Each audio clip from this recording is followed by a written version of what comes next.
Hello, my beautiful friends. What an amazing day it is. Welcome back. I hope your week is coming to a nice, easy close. Holiday season. We know Congress is about to head out of town for the rest of the year, but we're not done yet here. We got some Fulton County news. Yesterday, we had Fani Willis in the Georgia Senate ask questions that she didn't want to answer. And now we've got a new article from the Federalist today saying that they are confirming, rather they're not disputing, that they did not have proper signatures or a chain of custody that would be valid under Georgia law for 315,000 votes. Oh my goodness, that's a lot of votes. So we'll go through this because we're trying to piece together where this came from and how it originated. And we've got Liz Harrington, who is pointing us towards another complaint, basically a pseudo lawsuit. I think it turned into a lawsuit.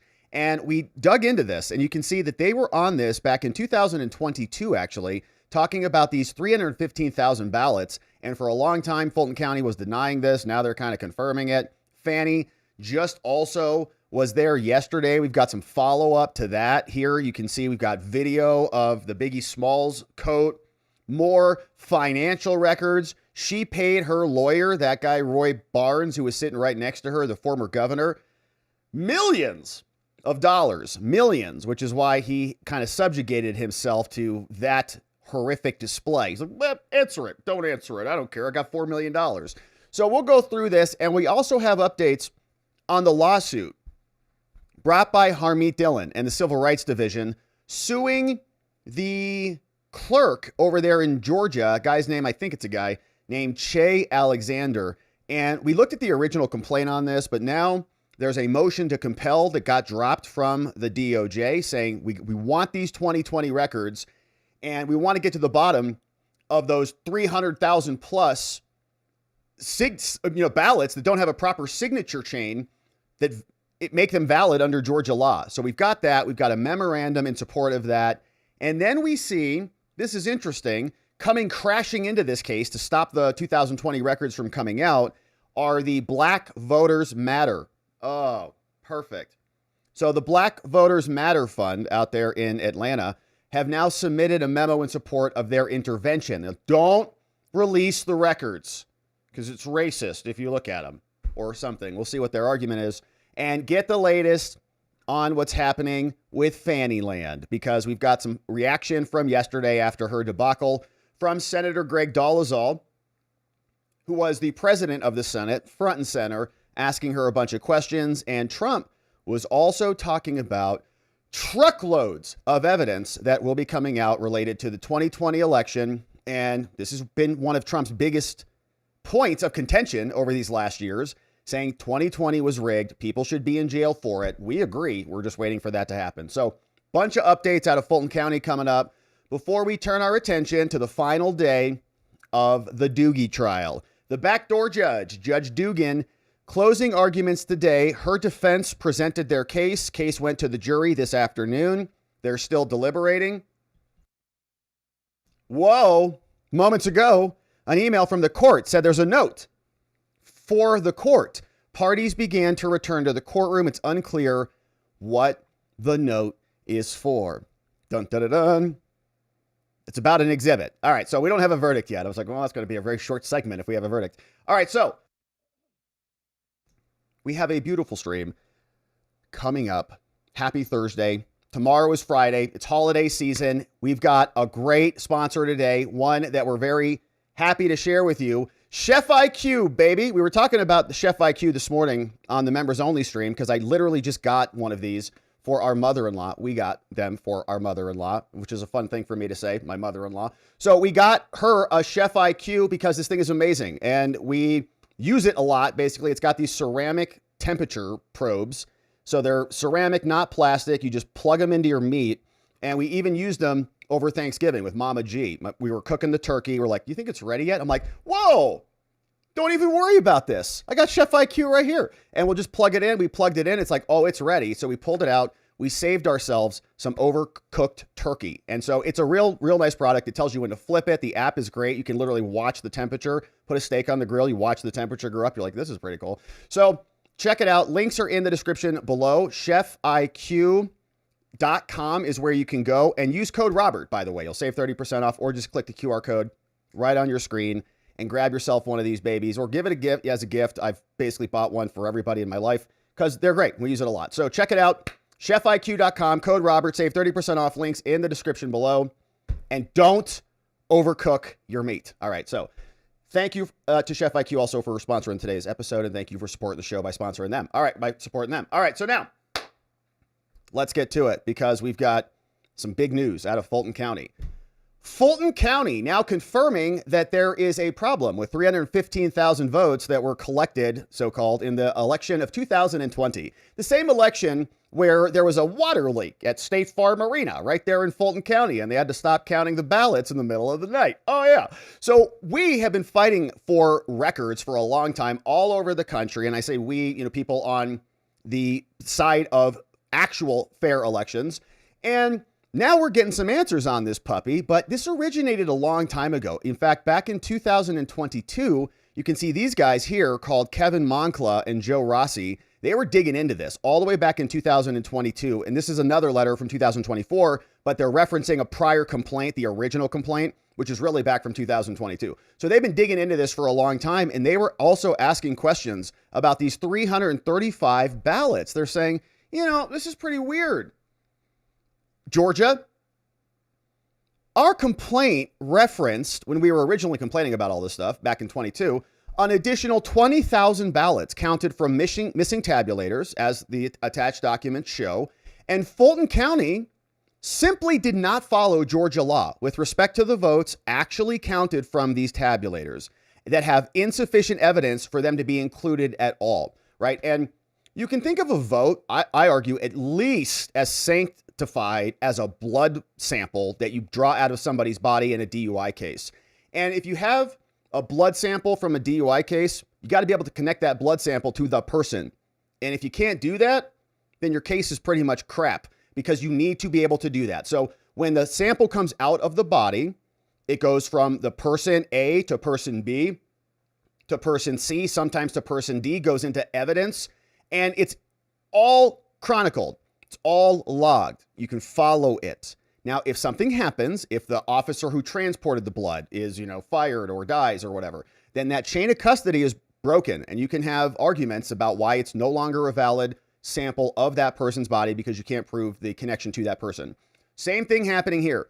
You've got one vote who's coming out of one person's body into the system. And then you've got other people who are validating those, confirming it, transferring it from person A to B to C to D to E to F to the tabulator, count it, we get the final results. So if that is broken, the argument is, just like in a DUI case, and these are votes, this is very important, just like a criminal charge. It's our voting, it's our country, it's incredibly important. Should have at least similar protections around our votes. And what is happening here is the chain of custody is broken. They say federal and state law requires elections to yield an auditable result. And Fulton County's record for all of advanced voting tabulation, and inclusive of over 315,000 ballots or votes, is fraudulent. It's unsigned. It's unwitnessed. And it was produced in a surreptitious process that cannot be verified or authenticated. And we had the same problem here in Arizona, where for some dumb reason, we just outsource and export all of our ballots to some third-party company called Runbeck. And then you say, can we look at the cameras that you have in your building? And the courts say, no, you can't, because it's a private company. And there's no jurisdiction that we have over them to make them give you the records over. You have no basis to request those. There's no standing. So we just outsource it all in many instances in Arizona. In Georgia, they're doing other things. They're not even signing the documents. So as with other issues, Fulton County has not refuted any of the facts of our complaint, but has merely obfuscated, whether intentionally or from stupidity, we cannot say.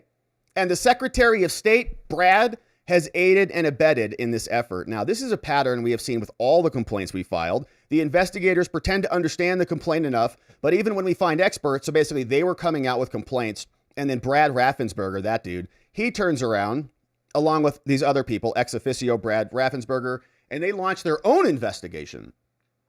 And they say, our investigations have shown differently. And there is no basis for any of the things that these two gentlemen have alleged. So this was going on for a little while. And then what we heard is earlier this month, there was a hearing, and the Federalist is now reporting on what went down at that hearing, explaining earlier this month, Fulton County admitted that approximately 315,000 early votes from the 2020 election were illegally certified, but were still included in the final results.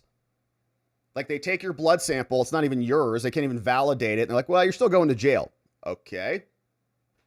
It doesn't feel right. Now, the admission came during a December 9 hearing before the Georgia State Election Board, called the SEB, stemming from a challenge filed by David Cross, a local election integrity activist. Shout out to David. He filed a challenge with the SEB in March 2022. Cross alleged that Fulton County violated the Georgia statute in the handling of advance voting ahead of the 2020 election. They counted hundreds of thousands of votes, even though polling workers failed to sign off on the vote tabulation tapes critical to the certification of the process. And then earlier this month, Fulton County admitted it. And Liz Harrington, hopefully you're following her at Real Liz USA over on X. She was reporting on this too, and she was digging back into the archives, and she said, oh yeah, we remember all of this back from the original complaints back in 2024. And she gives us some photos that I think articulate and illustrate exactly what's going on here. But she says, there are over 20,000. We just saw that in the other complaint that we read. So a bunch of people complaining, and Rossi and Moncla is the one she's referencing. 20,000 unsubstantiated ballots in Georgia's 2020 original results that came from tabulators that just don't exist. They're just made up. That's according to them. Now, Fulton County provided proof that they exist. They say, oh, what are you talking about? No, we have the chain of custody right here. It went from A to B to C to D. In fact, here's the machine. Here, look at our records. Problem is, their proof showed that they used serial numbers for different machines. Oh. So they just doubled up the serial numbers of the machines. They just, no, it came through this machine. No, it didn't. What do you call that? Fraud. Here's another excerpt from their original complaint. They said, we got all these documents, and there are 10 total tabulators, okay? 10 machines that they put the stuff through, identifying them here.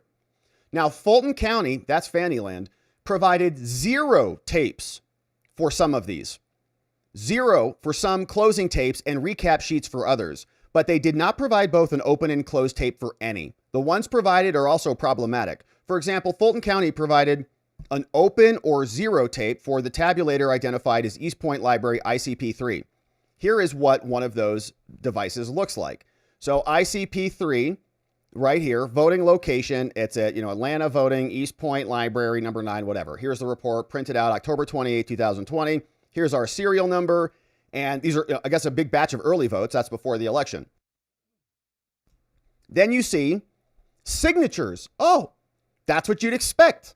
And this is what happens in law enforcement. Okay, people sign it. I handed it off. I checked it into evidence. I did whatever, signed the log. So they're signing a log, says, we've here MC Henderson. Perfect, got it. This one, got it. Verified, got it. We got 6 people signing it as required by law.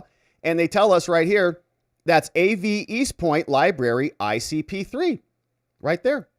So Fulton County also provided a picture of the tabulator showing the same serial numbers as identified on the tape above. Now, this is wrong. The serial number reflected in the records for the ICP3 is the same serial number as ICP2, as identified by the checklist. So they're attributing ballots to the wrong machines, essentially, and trying to create a chain. Oh, they came through here. Here's the serial number. They check the serial number. No, that's from ICP2. So where's the actual machine that you use for these other ballots? And they're saying we can't find it. So now they admitted it. Ann Brumbaugh, an attorney for the Fulton County Board of Registration and Elections, told the board in the hearing that while she has not seen the tapes herself, the county does not dispute that the tapes were not signed.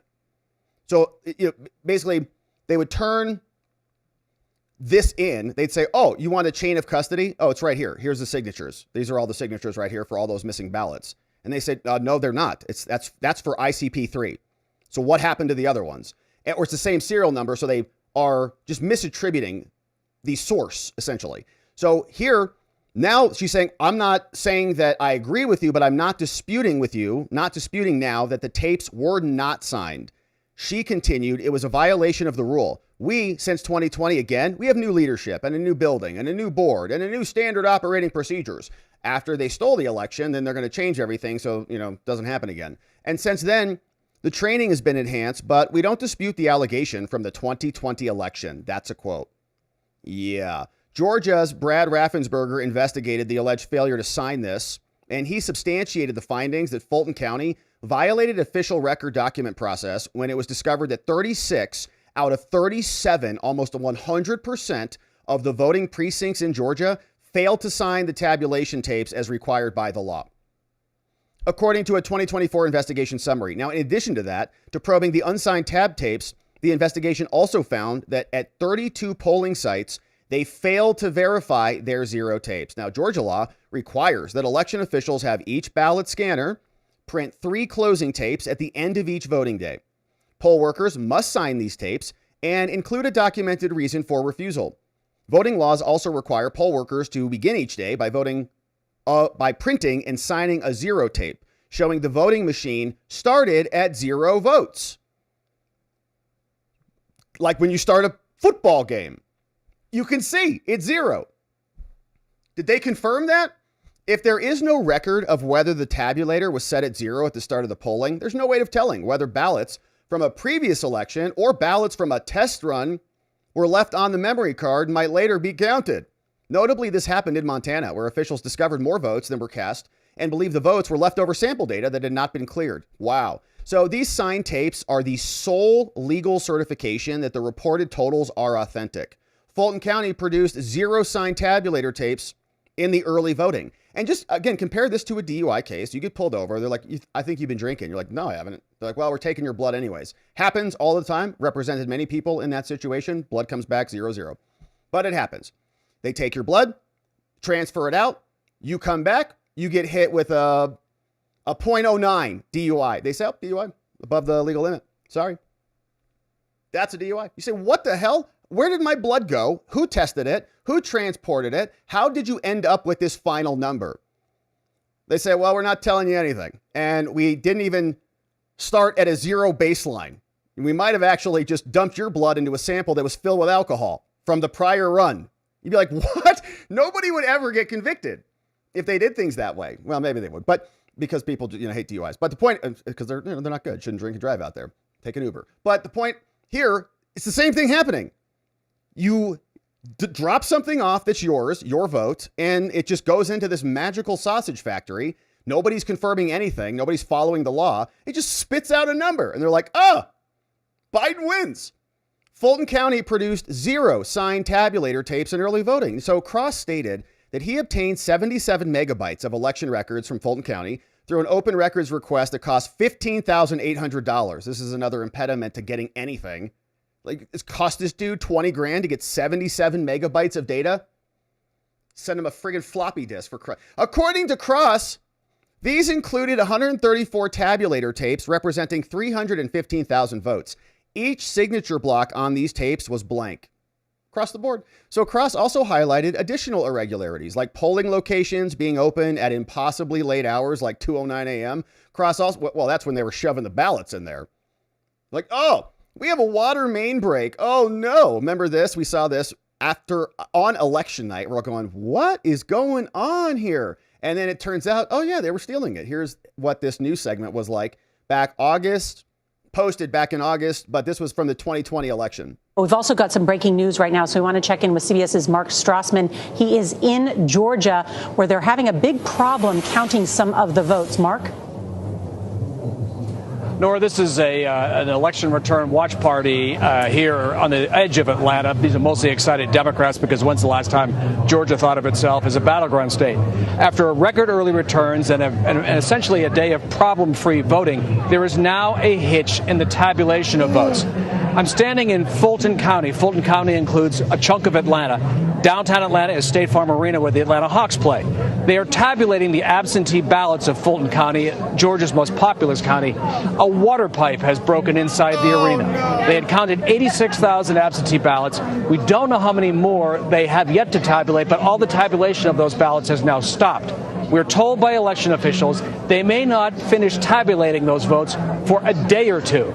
So depending how close the rest of the state is, we may not know the result of this critical battleground state for another day or two. That is because, again, a water pipe has broken in State Farm Arena. State Farm Arena is where they were counting the absentee ballots of Georgia's most populous county, and now the tabulation has stopped. Big development here. But Mark, do you know how many ballots we're talking about? What that means? We don't know. We've asked that question, Gail, and we haven't got an answer for that yet. We know that there were 86,000, but apparently it's a very labor-intensive process. And what they are telling us is that it's going to take a day or two, which suggests to me that they have a lot to go. Oh, yeah. So they were just shoving the ballots in or whatever they were doing. And now they're admitting, yeah, we didn't even zero out the machines. Didn't even zero it out. Okay, everybody knows you got to zero it out. So these are not clerical errors, okay, said Cross. These are catastrophic breaks in the chain of custody and certification. We have laws for a reason, because they create outcomes that we can trust if you follow the procedures. But he says because no tape was ever legally certified, Fulton County had no lawful authority to actually certify its advanced voting results to the Secretary of State. Couldn't do it under the law. But they did. And Secretary Raffensperger accepted, and he folded those uncertified numbers into Georgia's official total without even questioning them. He says, this is not even partisan. It's statutory. This is the law. And when the law demands 3 signatures on tabulator tapes and the county fails to follow those rules, those 315,000 votes are by definition uncertified. Now, Kevin Moncla, we read a little bit of his letter earlier. He's another election integrity activist who has been at the forefront of this challenge, estimates the number is likely even higher than 315,000.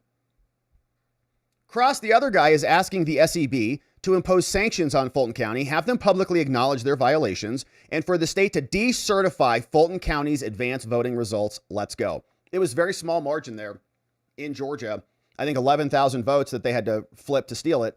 And remember, Trump said, find 11,000 votes. And then Kamala came out and said, well, we have to find 200,000 votes. And she didn't get indicted for a RICO violation, of course not, because she's on their team. Now, it's not to change who sits in the White House or what the score was, but instead to place an indelible and permanent asterisk on the record and finally force accountability.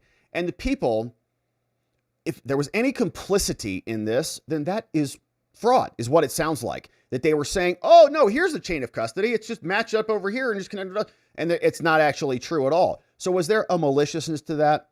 Was there a nefarious intent to obstruct the proper execution of the law there in Georgia? Who's going to prosecute Fani in Georgia? Nobody. She's the biggest Fani in Georgia. So that is what the Federalist is reporting. And in conjunction with this, remember that the DOJ is suing for these records. They dropped lawsuits against a number of states, Georgia being one of them. Actually, Georgia itself as a state is not being sued. It is Fulton County.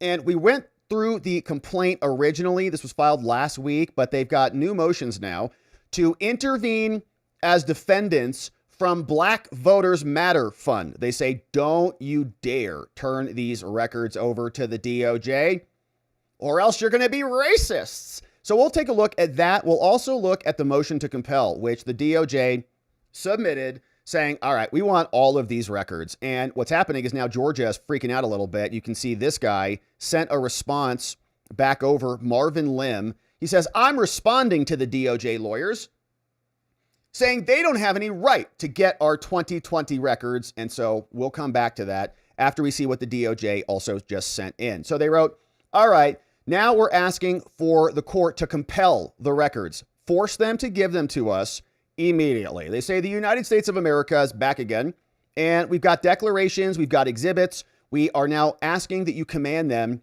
to give us the files. Here's why. Section 301 of the CRA says that every officer of election shall retain and preserve for 22 months the records.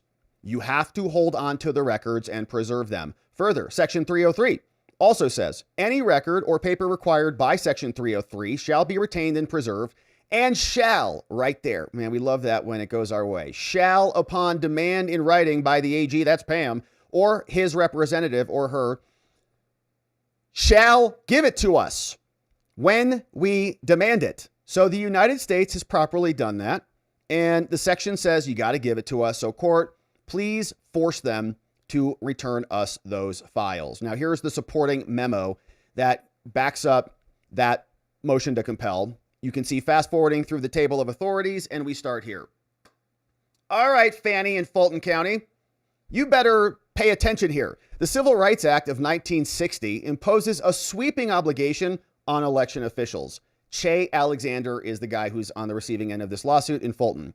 It provides every officer of election shall hang onto the files for 24 months. Section 303 says upon demand, you must give them to us.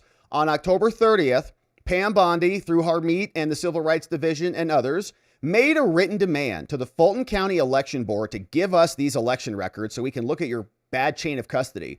That written demand explained that the purpose of the demand was to assess Fulton County's compliance with the list maintenance records and the requirements of the National Voter Registration Act and the Help America Vote Act.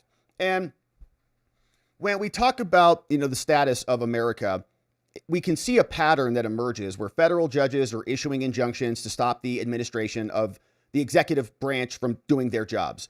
We see a kind of a repeat where you have sanctuary cities, where you have states that are directly opposed to the federal government's immigration enforcement. Okay, all these different domains, we've got basically insurrection or rebellions, or maybe even the pretext of a cold civil war. But same thing's happening here. We've got these national statutes, these federal statutes, National Voter Registration Act, Help America Vote Act. We've got federal immigration laws. We've got all of these rules, but the states are rebelling against the federal government, which is what's happening here. They say the Fulton County Board referred the demand to the clerk of the court, called Che Alexander, who's the recipient of this lawsuit.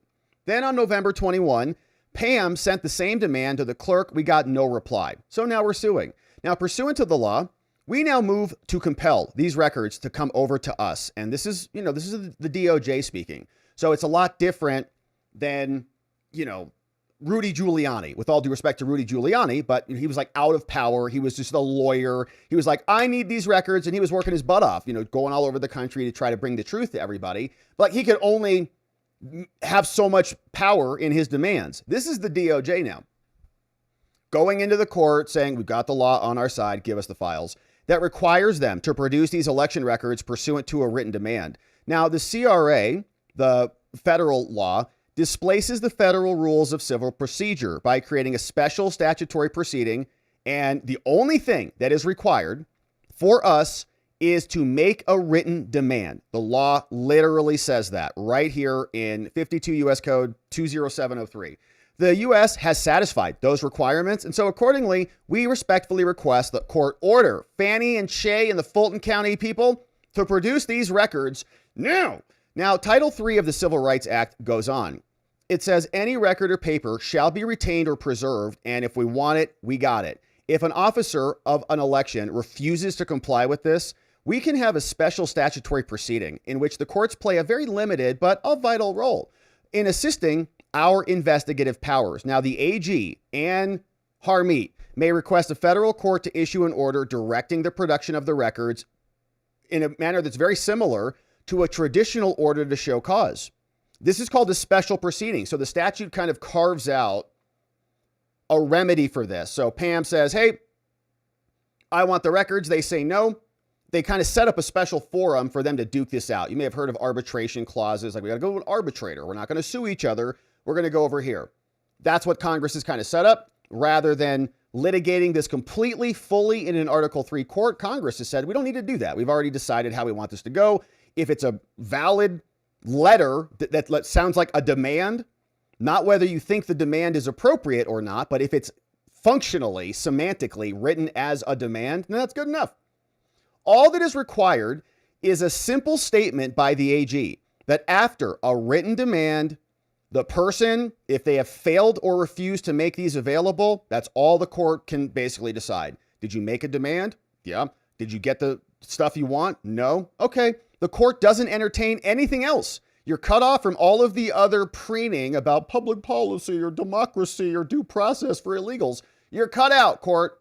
The court does not entertain any other procedural device or maneuver, either before, during, or any part of the hearing to ascertain any factual support or the sufficiency of the demand. Like, does Pam Bondi really need it? Judge Boasberg sitting there, well, based on my analysis. Nope. She asked for it. That's it. The statement of the basis and the purpose thereof. That's all. So rather, the court, with expedition, so get off your butts, should grant the relief that we want. And if the respondent custodian opposes the grant of this release, in this case, Fulton, the matter should be set down without delay for a suitable hearing on the matters that are open for determination. In other words, you don't have carte blanche to probe and investigate all these various things. It's, was a demand made? Was the demand complied with? Those matters, though, are severely limited. You may adjudicate, court, only whether the written demand has been made, and 2, whether the custodians against whom the orders are sought got reasonable notice of this. Neither the factual foundation for, or the sufficiency of, or the statement of a basis and purpose, or any of those other things is open for review. You don't get to substitute your judgment for Pam Bondi's. Now, as the Fifth Circuit has explained, no showing even of a prima facie case of a violation of federal law need to be made. So we don't have to prove that Fulton County is violating the law. That's not the standard. They don't get a jury trial. They don't get any of those things. We're the feds. We want the files. We're entitled to, because Congress, which includes your representatives, your senators, and your House reps in Georgia, they voted for this law. It's the law of the land. Instead, if after issuance of an order to produce, a genuine dispute arises as to whether or not a paper comes within this statutory classification, that issue may be decided by the court about what is being asked for. Okay, it's like, well, they say you didn't ask for these things. It's like, well, now we're going to ask for those things. So the courts can help meet that out as well. Now, Pam is demanding these things. On October 30th, and again, November 21st, Bondi, through her representatives at the DOJ, sent letters over to Fulton County and the clerk saying, hello, we want your files. They responded with about compliance with federal law and state transparency concerns. Now, they say, well, we have the law that covers that. The National Voter Registration Act, the HAVA, Help America Vote Act, federal statutes, they have already mechanisms in there to protect the integrity of the electoral process. There are record-keeping duties. We're following the law for all of those things. Now, both letters requested a copy of all records. The Fulton County Board referred the letter to another person, and we haven't gotten the files. So an order to compel all of this to happen is appropriate here, court, when the U.S. files, quote, a simple statement describing our written demand for the files. And if they fail or refuse to give them to us, we are ripe for your assistance. The written demand must include, quote, a simple statement. Let me say this now, quote, a statement of the basis and the purpose thereof for under the law. That's what we did. We sent letters October 30th, November 21st. These letters satisfy these requirements. We made a written demand. We directed them to give us the files. We stated the purpose of the demand. And we can't even decide whether they're in compliance with the laws. They have to be in compliance with HAVA and the NVRA. But we need the records to see if they're actually maintaining their lists and whether they're following the election rules. Now, the Fulton board has deferred and the Fulton clerk has ignored the United States written demand pursuant to the CRA. It's total insurrection from these state bureaucracies. Consequently, the U.S. respectfully requests that this court issue an order compelling Fulton County to immediately produce these records to us. And we're entitled to relief here, court. The CRA displaces the federal rules of civil procedure, creates a special statutory proceeding, and we can duke it out here. Courts in other cases found the same. Now, this proceeding is a summary proceeding, and we're instituting it. The United States need only file a simple statement describing our written demand, why they're failing, why you should grant relief, why we have a right to reproduction of these records, why federal elections is not dependent upon anything else to get these records. We just ask for them. They're ours. And so we ask this court, issue an order directing Fulton and the Fani folks to produce the election records back over to the DOJ. For the foregoing reasons, we ask you to enter an order, and we want these within 5 days of your order, signed by Brittany Bennett over in Georgia, working for the DOJ, the Civil Rights Division, along with Eric Neff out in California. So nice filing. That goes in, and let's do a refresh on this docket just to see if anything has changed since we just went through that. Nothing in terms of a ruling, but actually, yeah, we're at the bottom here. Let's go down here. Okay, pro hoc vices. So now the black voters are coming in. Black voters matter. BVM. Filing to come into this lawsuit saying, if you look at those records, you are a racist person or something. Here's what they submitted. Memo of black voters. Don't you dare look at these voting records. We're going to be in big trouble if you do, for whatever reason. So they're coming out saying it's racist. Civil Rights Division is going to be violating their civil rights if we just look at the files, which is weird. If it's the most safe and secure election, if it's every court of law has already determined 65 courts, if they've all made that determination, how come they just can't be transparent with the files? Just show us the files. We'll all go, oh, there it is. You got real voters. Don't have illegal aliens. Don't have dead people. Don't have duplicate votes going to multiple addresses that everybody's just submitting and counting. Ballot drop boxes. Early voting rules all lightened up because of COVID. So here's what the black voters have to say. The black voters matter, I guess. They write, all right, the U.S. DOJ has been enlisted in a campaign to fan the flames of conspiracy and sow doubts about the legitimacy of the 2020 election. It's like, hey, black voters out there, what are you talking about? Fulton County itself just admitted that 315,000 votes had an improper chain of custody. It's just reported. We just read it.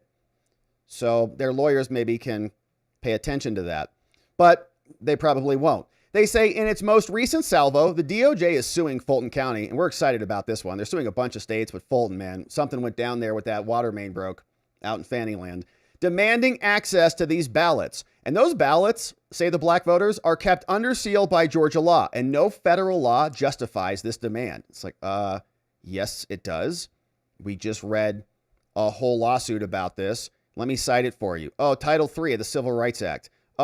Here, 52 U.S. Code 200701 is another statute. Section 303 of the CRA. Here's another section and another section there just for your reference, trying to help out. Now, proposed interveners, these people saying don't release the files, are a Georgia civic organization and 2 Georgia union groups. Their members and constituents are Georgians who voted in Fulton County, and they will have the sanctity of their ballots and their privacy rights violated if you look at these records. And our organizational missions are also at stake in this litigation. If you audit the election, we're going to die. All 3 groups are dedicated to mobilizing voters in their respective communities, including Fulton County. Yeah, that's why they're freaked. Like, oh, crap. Our signatures are like on a bunch of those fake ballots. Uh-oh. And those efforts will be undermined if Georgians are deterred from voting on account of a vengeful federal government. It's not vengeful.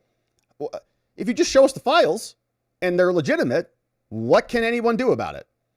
So let us see them. Feels like you're a deceptive state government. So having the opportunity to rummage through their ballots years after an election. No, it's not rummaging. It's just looking at files. They're not the FBI raiding Trump's house. Accordingly, proposed interveners are moving. We want to intervene and stop the DOJ. Now, we have a clear interest in defending our black voters. Those interests would be severely impaired if the DOJ wins. And so don't let them do that. Here is more. They say Trump lost the 2020 general election. No, he didn't. Says here in Fulton County, it was a landslide. He lost by nearly 244,000 votes, garnering only 26% of the votes cast. Yeah, but you can't really even validate huge buckets of those votes because nobody can prove that you zeroed them out. And there's no signatures on the tabs that came out after the voting had concluded. So they're not legitimate. Now, nonetheless, he immediately began a multi-front campaign, and even Fani's case with his co-conspirators all culminated in the indictment. Fani just got crushed. Her case is dismissed. She has a noxious odor. She was banging her employee, Nathan Wade.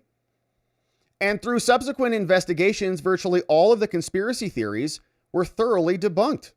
I don't think so. I think it just got proven. In fact, the Fulton County just said you got 315,000 votes that are a broken chain of custody. They admitted it. So, yeah, okay. Now, they say, nonetheless, on October 6th, the Georgia State Election Board sent a subpoena to Fulton County for certain 2020 materials, even though a thorough investigation by Brad, we don't care about Brad. In 2022, the county board also explained that the ballot materials sought were held under seal. Great, you have them. Then the DOJ also came in here. The county board responded. They said the DOJ had no legal basis for these files. Of course they do. We just read it. Without addressing the legal defects in its demand, there was more. The DOJ, they say we got no response, but they say we kind of did respond to you.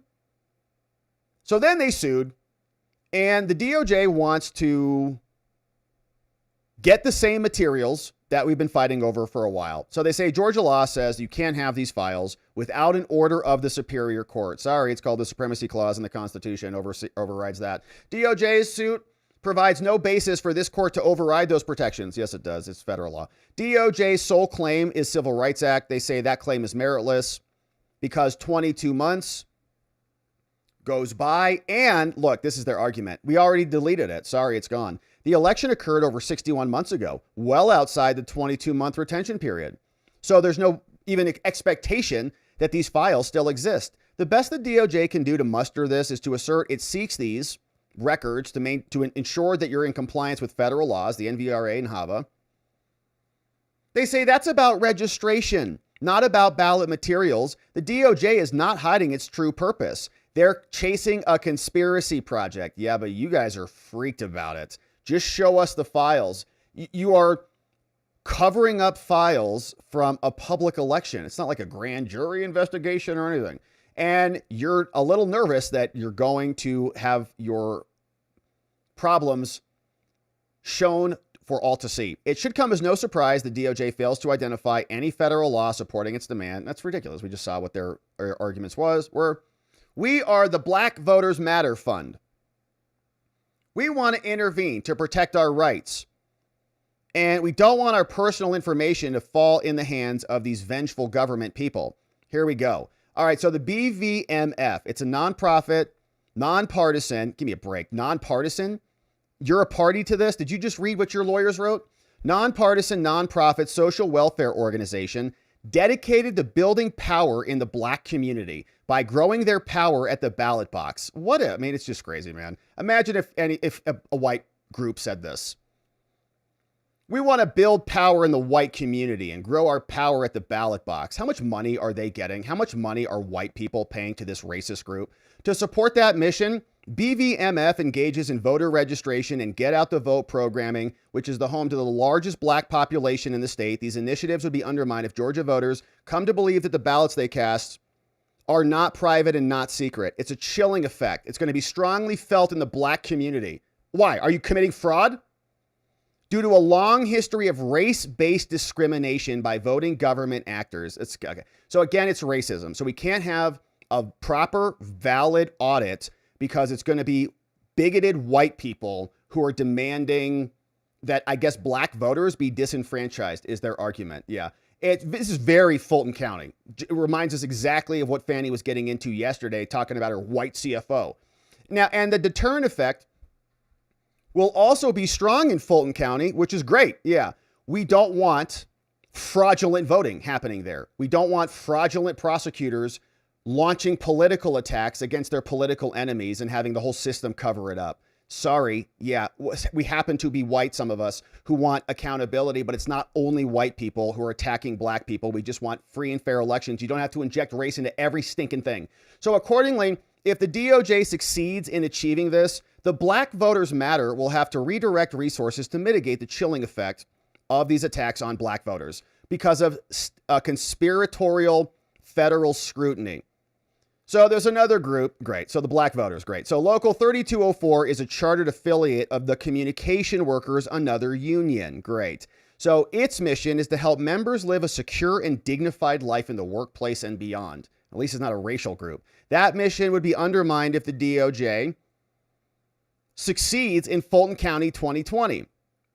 Our info would be discovered, and they thought that they were going to keep these under seal. And if the information leaks, there'll be identity theft and fraud and all the things. So if they think that their ballots will be reviewed, they may not vote the next election, and it undermines our group. Then we've got another union, looks like 2,000 members, called the CWA. Mission is to ensure retirees get economic justice and the full civil rights that they've earned after a lifetime of work. We have organizations that do like that. To advance that mission, CWA dedicates significant resources to voter engagement.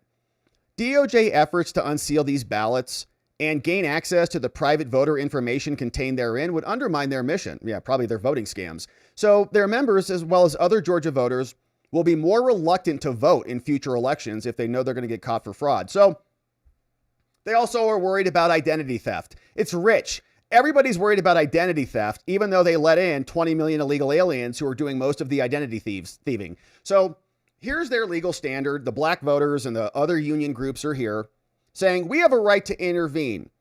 This is going to undermine our communities. And we have a timely motion here.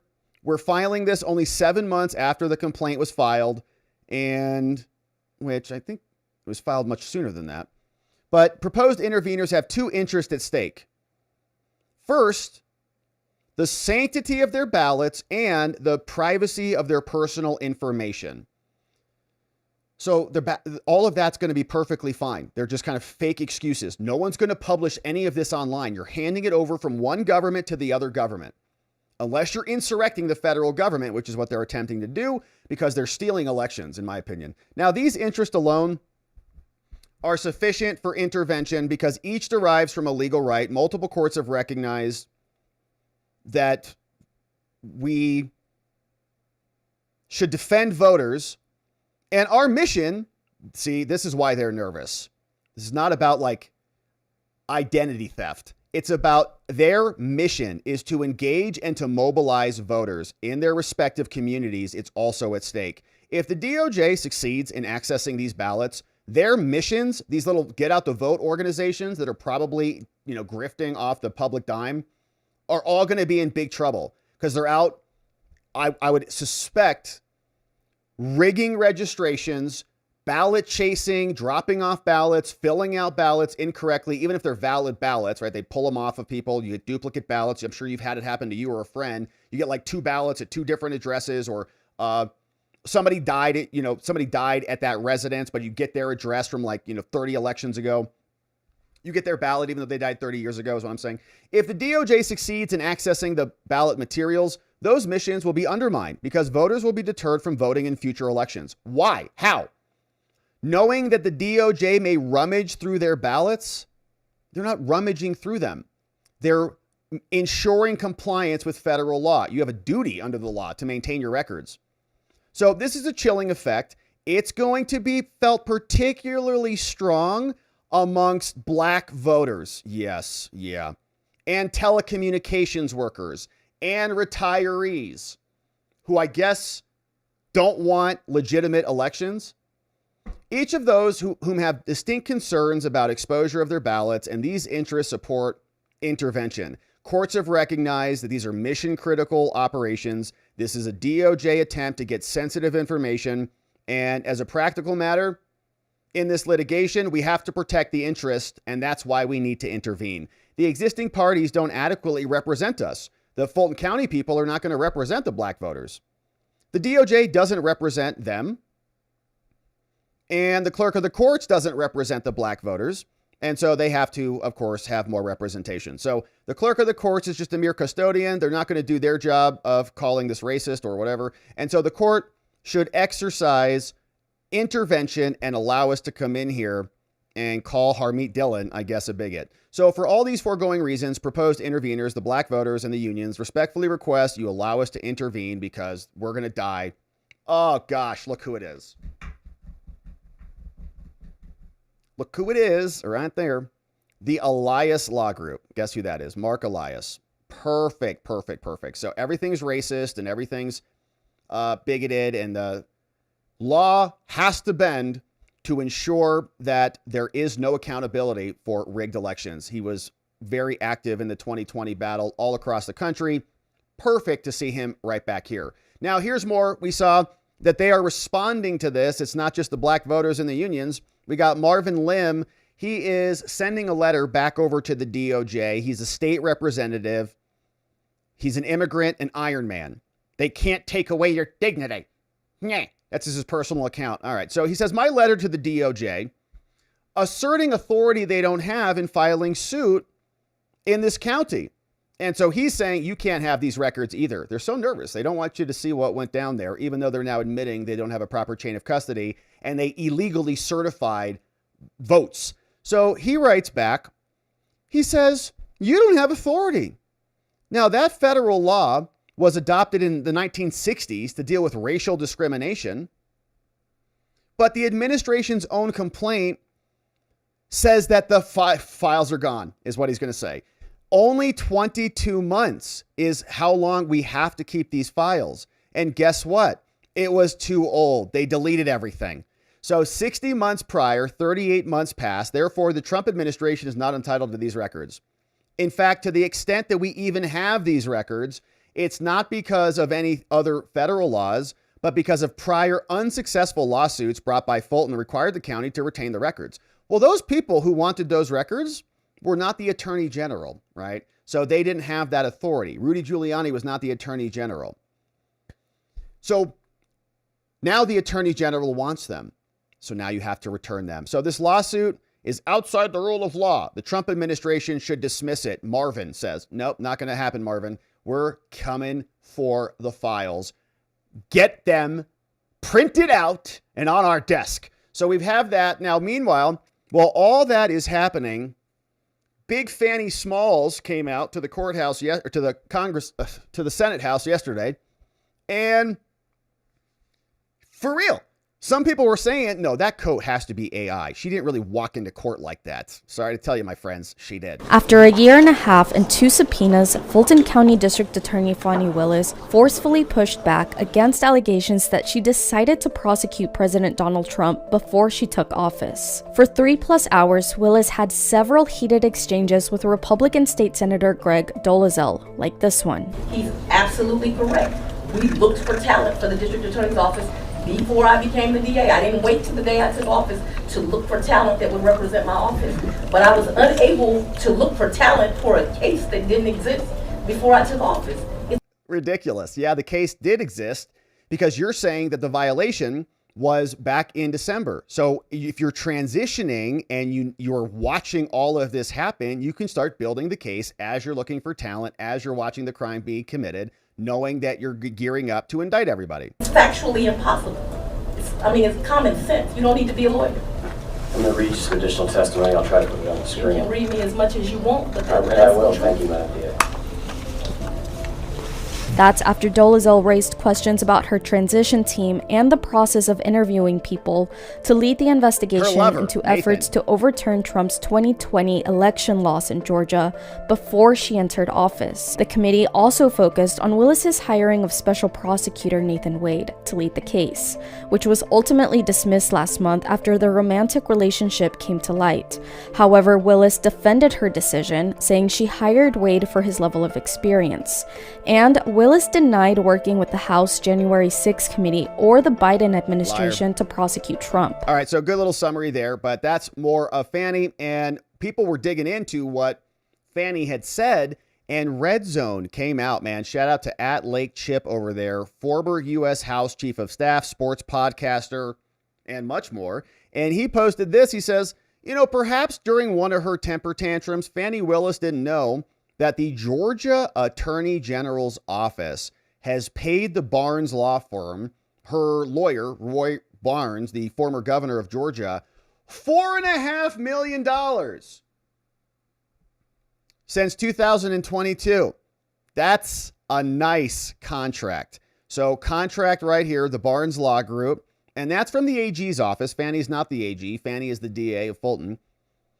But interesting things are happening there. Maybe that's why that guy was just so eager to sit there and humiliate himself after being the governor, being degraded into representing a prosecutor who sounds like she belongs in a music video. So that is in addition to this post, courtesy of Senator Greg Dolezal. Senator Greg Dolezal, Georgia State Senator, who is the gentleman you saw in the middle of the panel asking questions of the biggest Fani in Georgia, says, Fani Willis said she didn't know how her office spent money. But the county's online open checkbook sure does. It shows Nathan Wade was paid $100,000 from forfeiture funds. An unusual and serious red flag. A 30-second search beats her sworn testimony. And look at that money, baby. 770 G's. Whoo! That's pretty good. And some of that money, it looks like, came right out of the seized property fund, law enforcement fund. So don't know why she would do that. Don't know if she could get approvals from the other funds to pay him or what went down there. But it feels like they're trying to tap into some money. Like, where can we pay him? That's not in the budget. I can't get approval over here. Let's just go all, off of the seized property forfeiture fund and dip into that. She's probably not allowed to do that. So very interesting. So that's a big get there from Senator Greg Dolezal. And he made a video yesterday saying, Fani Willis's chaos was intentional. Strip it away. And the facts are stunning. Coordination with the J6 committee. White House calls the day Jack Smith was appointed. Political conflicts with Burt Jones's opponent. And taxpayer dollars tracking her own media hype. That's the real story here. Here is the senator from Georgia. Did you catch Fani Willis today? I mean, she was completely unhinged and completely unprofessional. Why? They were trying to distract you. Don't be distracted. Here's the deal, and here's what we learned. Nathan Wade led an entire emissary of people from Willis's office out to Washington, D.C. to meet with the J6 committee. Nobody can recall what they did. They've all got amnesia, but they went out there, and they had significant multi-day meetings. On November 18th, Nathan Wade had a phone call with the White House that allegedly was an 8-hour phone call according to Wade's billing. Why is November 18th, 2022 significant? That's the day that Merrick Garland appoints Jack Smith to go after President Trump, and the same day that the number 3 guy at DOJ announces he's leaving the dream job at DOJ to go work in Manhattan for Alvin Bragg. But lastly, and perhaps most shockingly, was the revelation that Willis was tracking the earned media value inside of her office. In other words, how much is our press coverage worth? Note, it was worth hundreds of millions of dollars. Crazy. The committee work has just begun. There's more to come. That's what we learned today. Yeah, great video, great summary. I'm going to repost that at the top of our timeline so you can follow him and we can continue to support his investigation into the Fulton County and Fani Willis corruption. But he's right, man. They were colluding across the board. Fani was just another captain in the battle, and they just set her off to sea and said, go get them. Just like they did in New York, just like Jack did.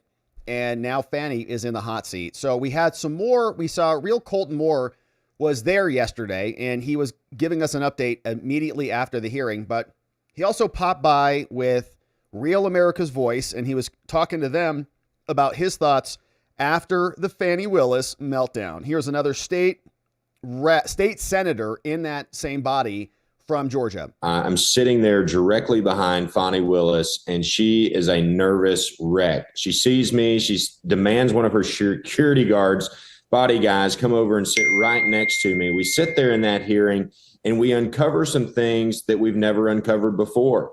There's a account we don't know how it's been funded. Fani Willis don't know how it was funded, but this account was used to track her media earnings basically throughout the time of this case. And we learned that $600 million, close to $1 billion worth of earned media is what she was essentially generating from all of her impressions throughout this case. We also learned. Yeah. And think about just the amount of money President Trump needed to expend in order to hire his legal team. Lawyers, experts, travel to the court proceedings in 4 locations, handling the ballot removal lawsuit, handling the E. Jean Carroll grab him by the purse Bergdorf case, fighting back against Letitia James trying to drain him of $500 million. I mean, the list goes on and on. Just the money alone to pay for the lawyers is outrageous. That money could have been spent back into, campaigning, more commercials. He probably spent $100 million plus just defending himself. That doesn't even touch the media cost, the damage. Okay, she was tracking from her case alone almost $1 billion. One case. Think about all the other cases. Jack Smith, the J6 case, that has to be like billions, like $5 to $10 billion of earned media coverage. In other words, it would cost you $1 billion to counteract that programming. Fani generated $1 billion of media. It'd take $1 billion to counteract that. Insane amounts. And the president still won, punks. Learned that on the same day that she sends letters to Brian Kemp, our governor, Brad Raffensperger, our secretary of state, and Chris Carr, our attorney general, to make sure they retain all their records, it was the same day that Jack Smith got his case started. It was the exact same time that the DOJ leaders were resigning from the DOJ and working in Alvin Bragg's office. So Fani likes to claim that she's Miss Queen of the RICO, but what she uncovered yesterday is she was certainly a part of a RICO effort to take down President Trump and the 18 others. And ultimately, anytime she was pressed on any hard question, she always reverted back to some crazy answer like, well, you're only asking that because I'm a black woman, which is absolutely ridiculous. I don't know where she's come from before she landed in Georgia, but in Georgia, all races were all one blood. That excuse doesn't work. Well, no wonder you described her as a nervous wreck yesterday. With it doesn't sound like she can answer to all of these things that you've been bringing up here. What do you think is next for Fani Willis? Jail. Well, I think Fani Willis is going to have to come back again. I mean, she's fought very hard against these subpoenas up until this point. Well, she's already left precedents now. She's shown up and she's testified. She needs to be testifying again. We've got some follow-up questions. But also think about this. She had no idea that her attorney's office was working with the J6 committee, and literally tens of thousands of dollars was paid for her staff to travel there, including Nathan Wade's, and to coordinate with the J6 committee. So how in the world does she have no idea her boyfriend going to Washington, D.C. and what he's doing while he's running this case? She knew. She's like, I miss you, baby. Have a good time with Liz. But text me when you're done with your dinner. Text me when you're back at your hotel room so I know you're alone, Nathan. I mean, she just continues to fumble and fumble. And I think yesterday was a big victory for all of us who have been in this fight for so long. Heck yeah, her stories certainly aren't adding up. What would accountability look like to you? Well, to me personally, and maybe this is a long shot, but I think we just dissolve Fulton County altogether. Give North Fulton to the folks of North Fulton and make South Fulton the county of Georgia, governed by the state capital, the legislature, and overseen by the governor and the attorney general. That would be my dream. But what I think is probably most likely to happen is the state legislature comes together, recognizes that Fani Willis doesn't have the power to be a check and a balance on the Georgia Capitol, right? She kept saying that anybody who comes into my town and they violate the law, I can prosecute them, right? We never got back to the original question, which is why did she release the indictment before the grand jury ever concluded? I mean, she was taking the power of the grand jury even back in this case. So there's got to be a law that separates her power from the state of Georgia's power, especially because there is no political alignment there whatsoever. And ultimately, we have to defund her. Let the people of Fulton County fund her because she's got accounts she doesn't even know how are funded and are being spent for her malicious ways. Yeah, well, Senator, it sounds like... But she's got an $11,000 handbag sitting right next to her. Her boyfriend got 700 G's. Some of that dipping into that cocaine forfeiture money, baby, which maybe they also took with them on their cruises. Don't know about that. But I think his friends were texting him or something like, oh, he's on live right now. Here, ding, ding, ding, wah, and having fun. But A great point, man. I like this guy's style. We're just going to end the county. The whole county. I think it's a good solution based on what we've seen so far. Everything we've seen out of Fulton County has been like, it's probably just time to, eliminate it. I mean, like politically as a body. So absorb it into other locations, and Fani can go be the rap star that she wants to be. Okay. You just go release an album and hang out with your friends. So Trump was out earlier this week. There has been Christmas reception after Christmas reception, and he dropped this one earlier, and it was a burner. Here's what the president says is coming. We want our hands on all these records. This was one of Trump's high priorities when he was campaigning. Rigged election, rigged election, rigged election. We heard it constantly, and they push back against it constantly because they know that this will undermine their political power in the future if we can break this stranglehold that they have. All of these groups, we just saw the unions, the Black Voters Matter. Are they getting federal grants, state grants? Are they getting money? All these get out the vote operations that then rig the elections, then sue to say, you can't look at what we did, okay, because you're going to access our private things. And now the president is saying, just hold on to your butts, America. It's going to be a truckload. That's all they're good at cheating in elections. Very good at cheating. They're professionals at cheating. Very good. Because we won in 2016 by a lot. The election was rigged in 2020. We have all the ammunition, all the stuff, and you'll see it come out. It's coming out in truckloads. And California's election, New York also, but California more than any other place is so rigged. It's such a rigged election. We won the Hispanic vote. So a lot of people say Republican wouldn't win California, but I won the Hispanic vote. I won in Miami. Think of that. In Miami, I won the Hispanic vote. Along the Texas border, I won every single city or town touching the Texas border, and they're 85 to 90% Hispanic. We won the Hispanic vote. If the vote in California was legitimate, which it's not, they have 38 million ballots. Everything is mail-in voting. They mail out 38 million ballots. And they come in. Where the hell do they go and where do they come from? It's a rigged election in California because we would win California by a lot. And again, they feel they have the advantage with Hispanic. They don't. Yeah, and if the states and these locations are already insurrecting the federal government in many ways, right? You've got judges saying, turn the money back on. Give us those SNAP benefits back. Give us those Medicaid benefits back for certain constituencies. If they're insurrecting the federal government by endorsing sanctuary policies, fighting ICE agents, attacking federal buildings. They're in opposition to the feds, in this case, the Trump administration.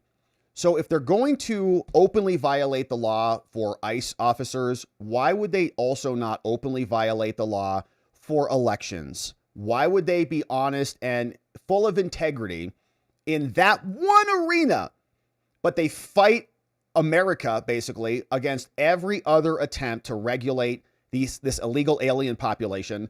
They don't want that to happen. We've got rigged votes. We've got water mains breaking all over the place. We've got Fani dressing in polar bear outfits, thinking she's Biggie Smalls. And now Fulton County is admitting 315,000 votes have a bad chain of custody. Under Georgia law, they should have never been certified. And yet another checked box of our rigged election. They'll continue to say, no, they admitted it. The election in Georgia, in Fulton County, was illegitimate because it was not properly certified. They didn't care. Nobody followed the law, but they just shoved it through because they needed to get the outcome that they wanted. And man, we're happy that this lawsuit is percolating over here in Georgia. The black voters are coming out to oppose any type of transparency, but we're going to keep our eye on this one. Thank you for subscribing and joining as we work together to completely dissolve Fulton County. All right, now, my friends, let's go to the backdoor judge. It's Doogie time, and this is the final day. And they read a question from the jury, and they might still be deliberating. Okay, so let's start at the top on the day. And let's close this trial out, baby, because it's been going for a little bit. And so let's get it situated right here. Final day of the backdoor judge trial. Judge Dugan charged with 2 counts. 1, obstruction of ICE, and 2, concealing an illegal alien out the back door in her courtroom. Been following the transcripts as best we got them from the news, from people inside the courtroom. It's a federal case, so no live video, but we're recreating what went down inside. And it is Thursday. We are on the final day. The defense ended with closing arguments. The jury is deliberating as we speak. But here's what went down starting at 9:05 this morning. Judge Adelman calls the court into session. Clerk, all rise. Judge walks in. Hey, good morning, everybody. All right, let's begin. I think we're going to get through the case today. There's Doogie walking into the courtroom with her attorneys, and here's how it goes down. Doogie's defense attorney now begins their case. Yesterday, the prosecutors rested. We had damning testimony yesterday. A bunch of judges came out, were saying that Dugan basically was acting erroneously, acting anomalously, was not following standard procedure. We heard from the victim's rights advocate. We heard from the court reporter that the case wasn't really called and that the judge was running around and specifically waived for this illegal alien to use her back door. And if you forgot what this guy looked like, this is his photograph. And he has a long list of problems in our country. In fact, he broke into the country and is now gone, but had a laundry list of violent criminal charges: strangulation, suffocation, battery, domestic abuse. Judge loved him. We had victims there in the courtroom. Didn't care, didn't call the case, just kind of let him escape because she was so mad about ICE. He came into the country originally illegally in 2013, was arrested in Nogales, Arizona, and was removed to Mexico. Already removed once, broke the law again, came in here, and then started suffocating people. So that's who we're talking about. And the case is now called. Dugan's defense attorney starting. Your Honor, this is the defense for Dugan. We call another judge. This is a wild case because we have a battle of the judges brewing. Yesterday, we saw the other judge who came out with Dugan and kind of ran interference for the ICE officers. She was not really friendly towards Judge Dugan. Said she seemed nervous, she seemed panicked, came in, like pulled me out, then went back to the bench. And then I was wondering what was going on. And I was shocked that she wasn't following me when I was walking them to the Chief Justice's office and all sorts of stuff. And the chief judge came out and also basically said a lot of the same. Now, these people are team illegal aliens. Basically, everybody we've heard from this entire trial is like team illegal alien. It's one of the weirdest things ever.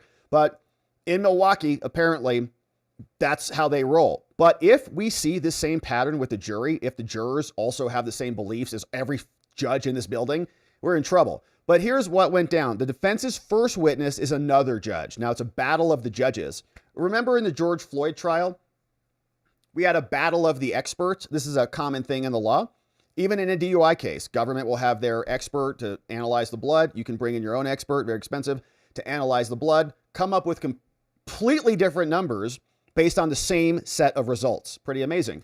And in this case, they're bringing out the judges to battle amongst each other. In the George Floyd case, we had all the experts come out saying, no, it was actually asphyxiation. No, it was actually his heart gave out. Remember that? So what does the jury believe? We've got judges now playing on both sides. So the first witness, Your Honor, we call Judge Katie Kegel. Judge Kegel comes to the stand, swears in. They say, Judge Kegel, can you tell us what you've done related to arrests at the ICE, at the courthouse conducted by ICE? She says, well, I sent an email to my colleagues. Okay. You recognize it? Yeah, I was part of an email thread, and the subject of which was, quote, another judge, ICE taking people into custody in public hallways. She's alerting everyone too. They're like birds chirping, you know, when there's a snake in the grass. In that email, Kegel said, people have been snatched up out of my gallery while waiting for their hearing. Maybe they shouldn't be here illegally committing crimes. She wrote asking about the development of a standing policy about detentions of any sort from inside the courtroom. So this judge testifies, she's on the stand. After seeing activity in the gallery that wasn't standard, she has tried to intervene in the past. They're like, is it normal for a judge to walk out to the hallway and like run interference? She's like, well, I have before, yeah. She said, one time I saw someone who was not in law enforcement clothing. I asked what was going on. I looked at her deputies and the people left the gallery. Minutes later, she said she was informed that they were part of a federal task force, but they were not related to immigration. So she's like, no, it is normal. I do walk out all the time, and I have before, and talk to people. So what Doogie did is not unusual at all. Prosecutors come up. They say, all right, Kegel, listen. Let's talk about arrests in public hallways. Kegel said her email referenced her experience of what she had in her courtroom, not related to ICE, but to what is happening in the courthouse. Okay, that's Kegel. Here's what she looks like. She came in, took the bench. Now, defense continues. Your Honor, defense calls Laura Gramling Perez. Ms. Perez, tell us about your career. Well, I'm a circuit judge. Yeah, in Milwaukee County. I'm another judge. I was previously a court commissioner in her career, which are usually like entry-level judges, kind of like not judges, but they helped, kind of like a magistrate judge and a district judge in federal court. Gramling Perez testified. She says, I'm a judge now. Well, what was your role in all this? Well, I was on that email chain. She said the Chief Judge Carl Ashley, the guy who testified yesterday, had scheduled online training about ICE at the courthouse. And so I went to that training, but I don't think I saw Dugan on there because Dugan had trouble registering for the online training. So she didn't go. The judge said the training was held on Zoom. And what happened at this little training? Well, they summarized federal policy and federal law about ICE making arrests at courthouses, and that I found an email from the chief judge about ICE saying that they're in our courthouse and that they had made arrest in March. And she said, I thought that was unusual to get an email like that. The judge says in the email thread, a fellow judge asked if it meant Milwaukee County was cooperating with ICE. She's like, we're not cooperating with ICE, are we? Gramling, this new judge, says she replied to that question with information about an online training. So somebody says, are we helping ICE? She says, well, here, watch the training. This is what we got to do. So Gramling, in her email, said key takeaways of the training included ICE, can legally conduct enforcement in public areas of the courthouses, and that there are statutory and policy limitations to such enforcement. She wrote, quote, she would strongly advise the courthouse to develop a court-wide policy about ICE, including requiring ICE agents to check in with the chief judge before conducting any enforcement. It's like, get out of here. Why? So we can stall them out? She's on the bench, on the stand. Gramling Perez testified that Dugan replied to the email, expressing concern that ICE detentions are a different animal, and currently the historic protocols are now shifting quickly. So Dugan is objecting. She said Dugan wrote, quote, it would be very helpful to have a discussion about outstanding issues and develop a set of protocols. Then Dugan responded to the courthouse. She said, we're in uncharted waters and wanted at least a draft of written protocols, all just Karening out all over the place. She also wrote that she'd had people not showing up for court dates and 2 immigration lawyers had asked her about courthouse protocols. Okay. And again, we've said this many times as we've covered this trial. If they just held on to these illegals when they committed crimes, it's called an ICE detainer. Wouldn't have to worry about any of these things. They would just be in federal custody. So here, the government now cross-examines this judge. Prosecutors are up. All right, Ms. Perez.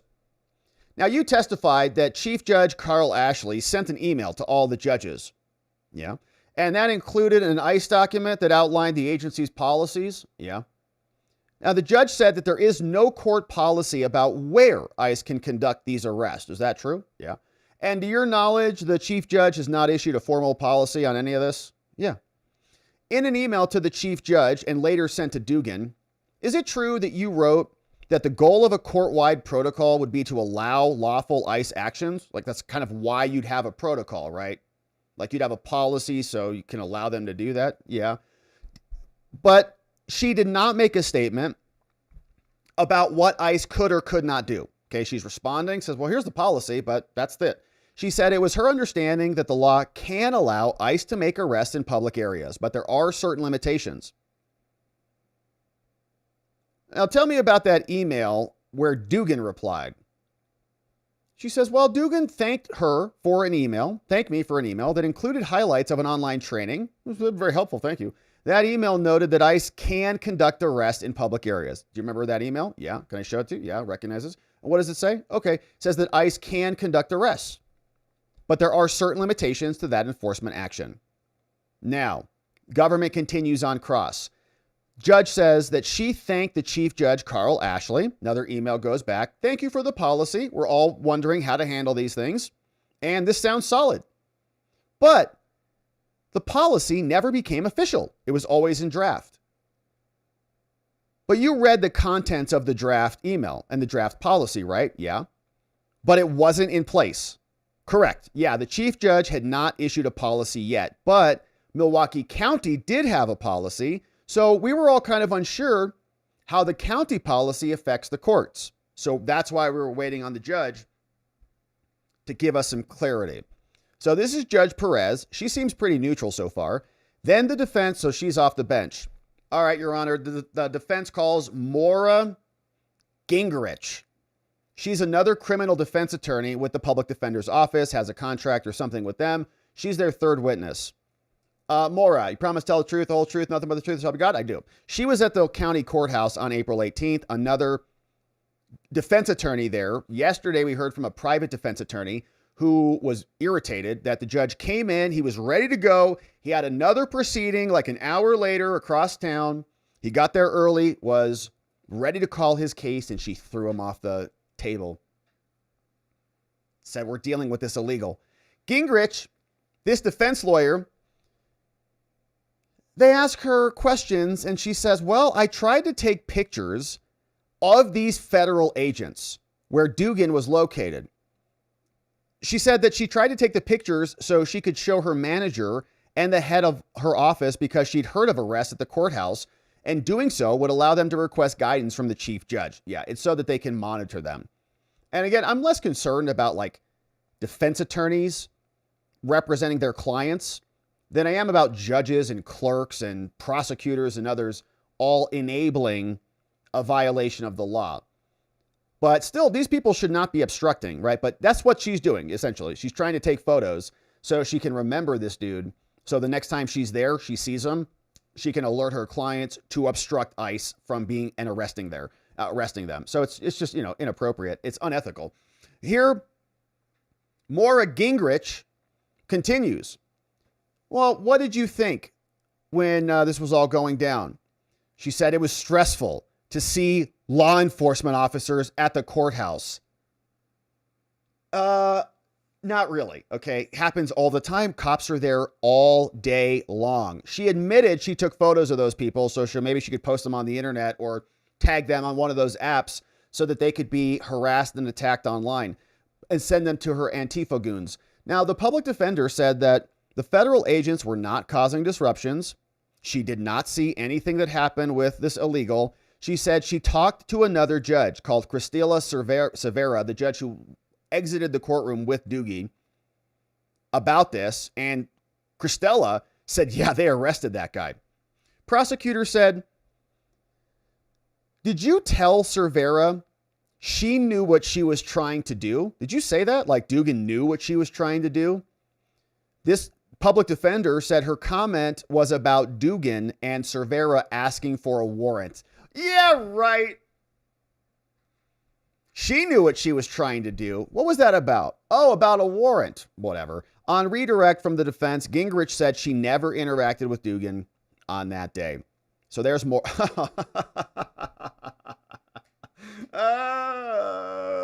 got a face mask on. It's just amazing. That's ridiculous, okay? Defense attorneys, oh gosh, it's pathetic. All right, I don't know what's happened to the defense bar, but the defense calls another former witness, former mayor, Tom Barrett. He's unemployed, but he previously practiced law and he held legislative positions throughout his career, okay? So Barrett, he's like a character witness. Tell us what you know about Dugan. He says, well, I've known her for well over 50 years, and they met first at high school.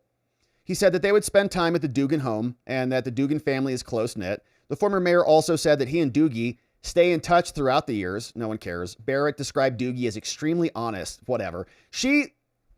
who will tell you how she feels. Okay. So they bring him out. He said, I'm not there testifying as a factual witness. Yeah. So, okay, great. So you don't know anything. Prosecution comes out. You weren't here. No. Don't know anything about her. No. Don't know anything about this case. No. But she's a nice person. Okay. There's Tom Barrett, former mayor. They drag him out. I don't even know why they allowed him to testify. But defense attorney, then Steve Biskupic, announces the defense rests, Your Honor. Judge says, very good. Let's take a short break. We'll come back for closing arguments. And here is where we begin. Prosecutor Kelly Brown for the government stands up to deliver the closing arguments. Ladies and gentlemen, what we saw here in this trial was very clear. Judge Dugan used her judicial authority to replace the law that she's supposed to uphold with her own personal policy preferences. And you know as well as I, the law does not give judges authority to do whatever they want whenever they put their robes on. Now, we understand, ladies and gentlemen, that immigration policy, it's certainly a polarizing issue in this country. And everybody should be expected to have their own personal opinions about that. We understand. But personal opinions about immigration or ICE should not influence decisions about whether Dugan broke the law, because she did. Now, let's start with count one. Dugan is charged with concealing an individual from arrest, an illegal alien. She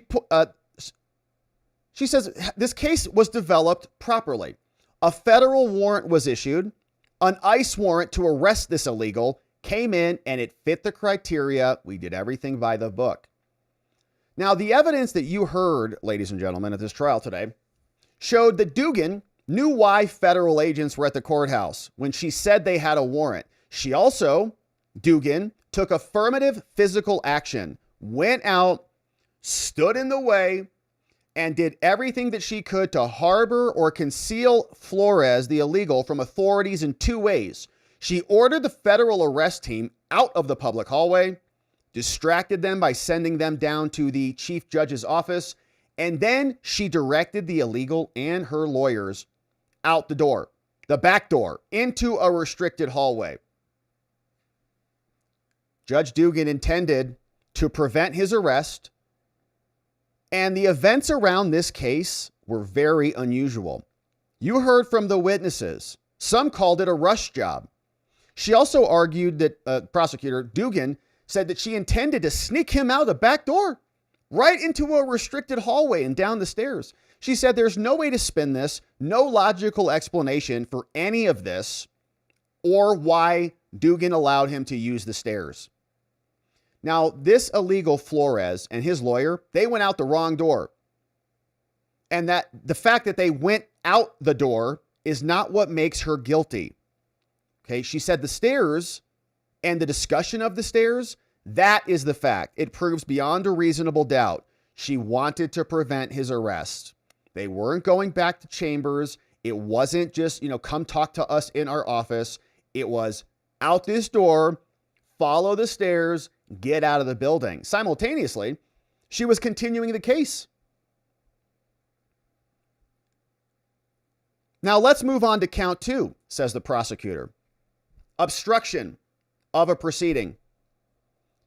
We know ICE is a federal agency, and during this trial, you heard from multiple federal agents who are with ICE and other agencies. You heard they had a warrant and that Flores was a pending proceeding with a federal agency. We had lawful reason for agents to be there. Now, while all this was happening, ladies and gentlemen, Dugan, she knew of this proceeding because agents told her they had a warrant. Even if she didn't see it, she knew about it because she talked to them. And what happened was Dugan endeavored to interfere with their arrest plan. Now, Dugan did not need to be successful in order to interfere. Yeah, they caught the guy. They chased him down and tackled him. But the judge, Dugan, directed federal agents and moved and separated a 6-person arrest team and interfered with their plan. And why did she do this? Because she was acting corruptly, with corrupt intent. And this wasn't a confused or a paranoid judge. This was someone who was frustrated and angry, huffing around all over the place, barking their orders in faces. She was fed up, and she decided to take matters into her own hands. She wore her judicial robe into a public area to throw her significant weight around. That is unusual. Now, it's true there is no official courthouse policy or law, as we've talked about, that would have ever prevented ICE from even being here or making an arrest. And you listen to the audio, ladies and gentlemen, of the judge herself on record saying, quote, "I'll do it. I'll get the heat." You heard her say, "I'm in the doghouse with Chief Judge Ashley," who you also heard from, "because I tried to help that guy." And Judge Ashley was also a co-conspirator. He's like, "Text me, Judge Dugan, text me." And then's like, "Don't actually text me. Don't call me. I don't want you to make any admissions at all." And she didn't. Now, the attorney argued, prosecutor says, "Those were the words you just heard. I'm in the doghouse because I tried to help that guy. I'll do it. I'll get the heat." That is somebody who knows that what they are doing is wrong. Now, Dugan, ladies and gentlemen, acted corruptly, and she did something judges should not do, because she did not get the courthouse policy that she wanted. She said the judge may not like ICE, Dugan may not like ICE, but she doesn't have the authority to do what she did. Now, personal opinions about ICE or immigration should not weigh into your decision today, ladies and gentlemen. We appreciate the respectful and professional work and the conduct of the federal agents who were here that day. They were doing their jobs, following the law, which is what you are asked to do here as well. Now, if Dugan had done what she took an oath to do on April 18th, which is to uphold the law and follow the law, not substitute her own preferred policy perspectives in this, no courtroom activities would have been disrupted that day. So if Dugan wants to blame somebody for what's happening here, she can only blame herself. So, ladies and gentlemen, I urge you to use your common sense when looking at this evidence. Remember, no one is above the law, not even those who wear judicial robes. Perfect. Defense, you're up. There's Doogie. I love my legal alien. Can't wait to eat something in a minute. So here's what happens. Defense attorney Jason Luxack, he stands up. He says, "Ladies and gentlemen, thank you for your time here, paying close attention to this trial. I want to be clear. This is a very unprecedented trial. The case gives the government the power to crush someone, and they're trying to make an example out of this amazing judge. Now, everybody, you, me, prosecutors, even judges, they have rights that protect them from the government's power.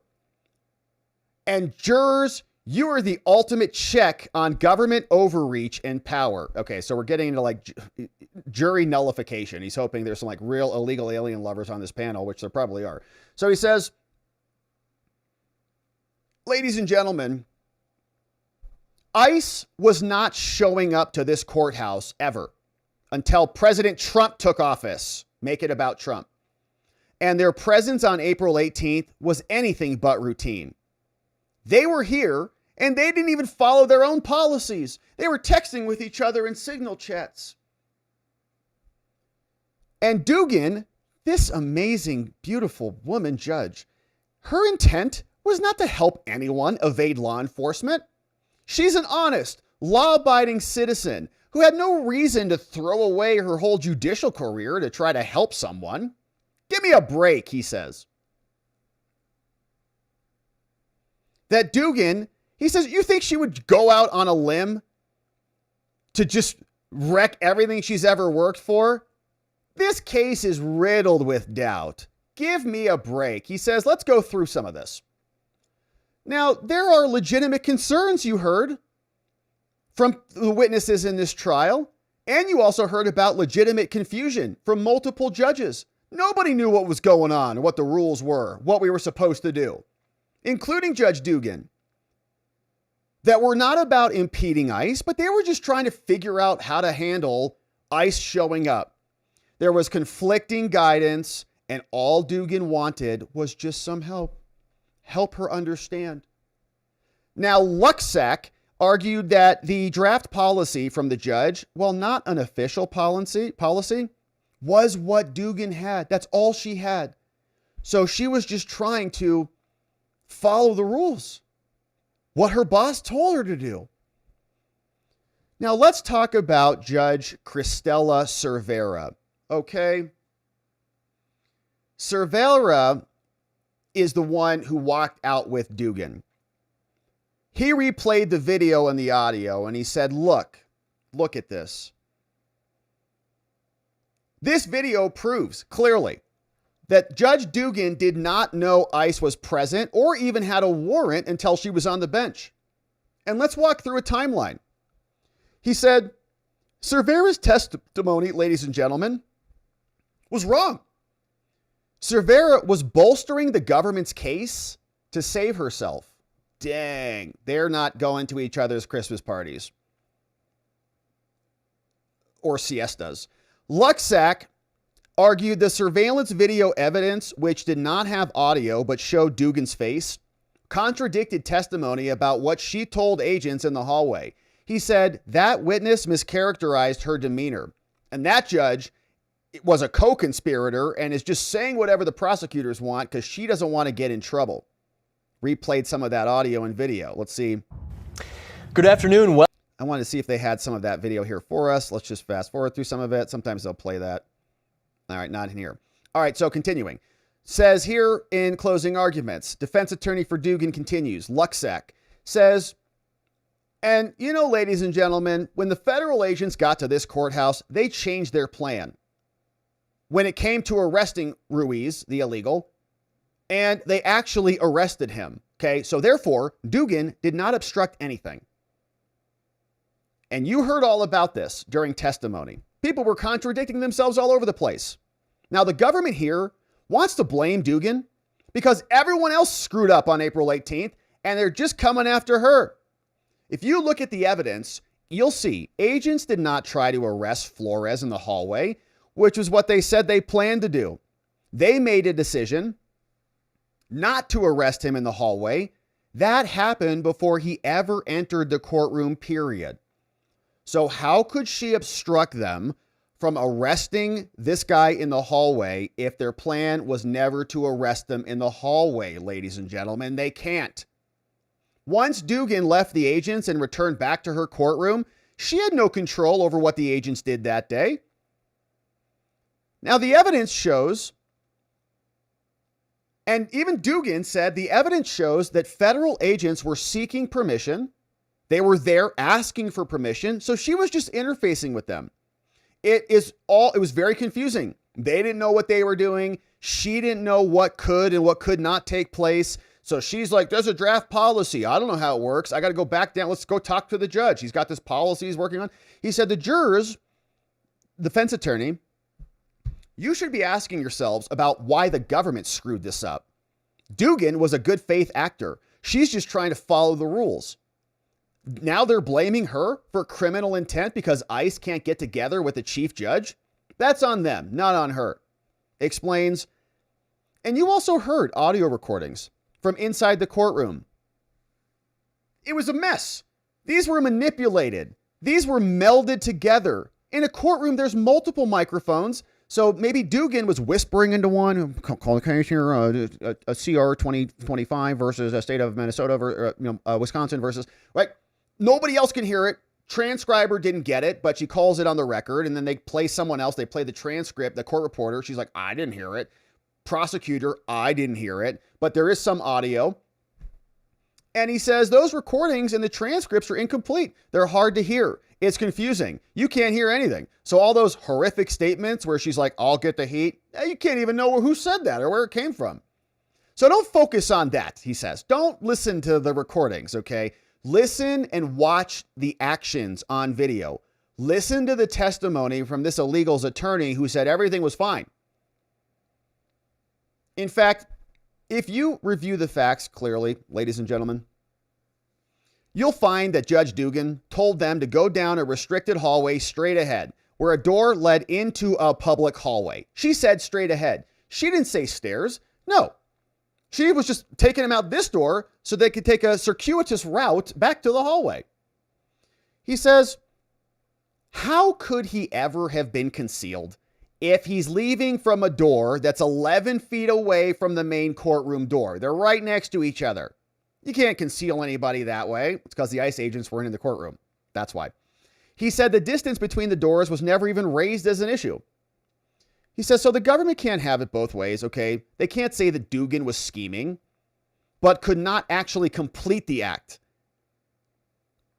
Her intent was only to send him where he went, which was into the public hallway. Defense attorney continues. So, ladies and gentlemen, let us not forget, this is America, and Judge Dugan is presumed innocent. The burden of proof is on the government. They have to show otherwise, and that's a high standard beyond a reasonable doubt. And just to be clear, Judge Dugan did not testify today, and you cannot hold that against her. And so let's go through the elements of the offense. Here's what the government has to prove. And frankly, Judge Dugan, there is no evidence that she tried to conceal him for arrest because he appeared in the same public hallway where agents planned to arrest him in the first place. He just went back and down the stairs and popped back into another public hallway. He said, the defense, and testimony you heard showed Dugan did not knowingly interfere with the proceeding. She thought she was following the correct protocols. That's why she was taking them down to the chief judge. Now, the government wants the jury, you guys, to blame Dugan for everyone else's problems that day. But the truth is for you to decide. So I've got some questions for you that I'd like you to consider. Why would Dugan throw her whole life away for this illegal alien? She wouldn't. So Dugan never acted corruptly. Okay, it wasn't a corrupt process to obstruct anything. She was doing her job. She complied with a draft policy, and she sent a man and his lawyer out of her courtroom. That's all. There's no crime here. Here's Lutsack. And so now we have more. Rebuttal. Prosecution comes back out. They get the second close. Richard Frawling now picks this one up. He says, ladies and gentlemen, it was a very interesting story here from the defense. But you'll notice he talked about a bunch of garbage that actually are not facts in evidence. You just heard a series of red herrings. You just heard a series of distractions that are all disguised as defenses. What the defense is trying to do now, ladies and gentlemen, is confuse you. There was a draft policy. It was never in place. There's security protocols. There's a warrant. There's all of these things. But there is no doubt about any of that stuff that the law allowed ICE to conduct an arrest in a public hallway. Their plan was to do so, and it could not happen because of Dugan's actions. Very simple equation. Ignore the noise. Dugan concealed this illegal as soon as he went through a jury door into a non-public hallway. That's why we're here. Now, there is no evidence that federal agents called off their plan to arrest, but if they did, the crimes of which Dugan is accused had already taken place. Let's go through the evidence that you had seen, that you've watched, and that you've heard. The fact that the door is 11 feet 10 inches away is not what matters. They're claiming that agents did not notice which door they came through, but it doesn't matter because why she sent him down that hallway is what matters in the first place. The only difference between the restricted hallway and a public hallway was access to a stairwell, and that was evidence of her intent to conceal. She wanted him to use the stairwell so she could leave, and she said the same on the recordings. You heard, ladies and gentlemen, we play the file. She said, I'll do it. I'll get the heat. This is evidence clearly that she knew what she was doing was wrong. Now, this case is not about a referendum on ICE. You may not like them, you may like them, but this is about the rule of law. If judges can choose which laws to enforce or not enforce, that's dangerous and problematic for all. You don't get to do that, ladies and gentlemen, as citizens, nor should a judge. So I hope you consider that when you take your time to deliver a verdict and a finding of guilty. So here, they're done. Closing arguments now complete. Judge reads the jury instructions, explains what they can and cannot consider, says a warrant, even an administrative warrant, is valid. Then the judge read the charges filed against Dugan, said, jury, well, if you believe the government proved all these elements beyond a reasonable doubt, come back with guilty verdicts. But if you believe they failed to prove any element, come back with not guilty verdicts. You must be unanimous in your decision. We have 13 jurors. We draw a name out of a hat. You're an alternate. You're gone. No, you're out off the island. Get out. That juror was dismissed. Now the jury, 12 people, have the case. At 2:24 this afternoon, they began deliberations. 3:35, an hour later, an email from the court comes in. There's a note for the court. Parties began to return to the courtroom. No one knows what the note is for. Then at 3:49, everybody's nervous. Judge Adelman announced there's a question from the jury asking to recall an exhibit that included ICE's internal policies about the steps after a warrant is issued, which is way off and doesn't matterville. Not a good sign. The judge said the parties agreed on an answer. Okay. And we get more. 4:34. After a knock on the door, a court security officer came out of the jury room with a slip of paper, brought it over to the judge. Jury had a note for consideration. The parties came back to court. Judge is back on the bench.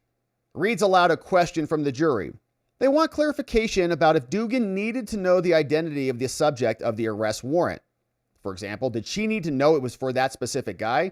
After hearing arguments, they went into chambers, and that was at 4:50. Let's do a refresh, see if they're still in session. They're ordering pizza. So after a knock on the door, Adelman returns to the bench, heard additional perspectives at 5:13. Then Judge Adelman at 5:39 says the jury wants to order pizza. Unclear. Unclear when a verdict could be reached. So they might be going all night.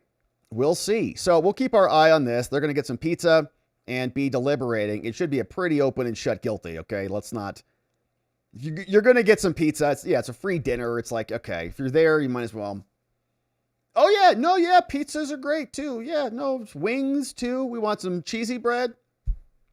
Fried zucchini. We'll just get one of everything. It's a big group. Just bring it in. Just keep it coming. Sure.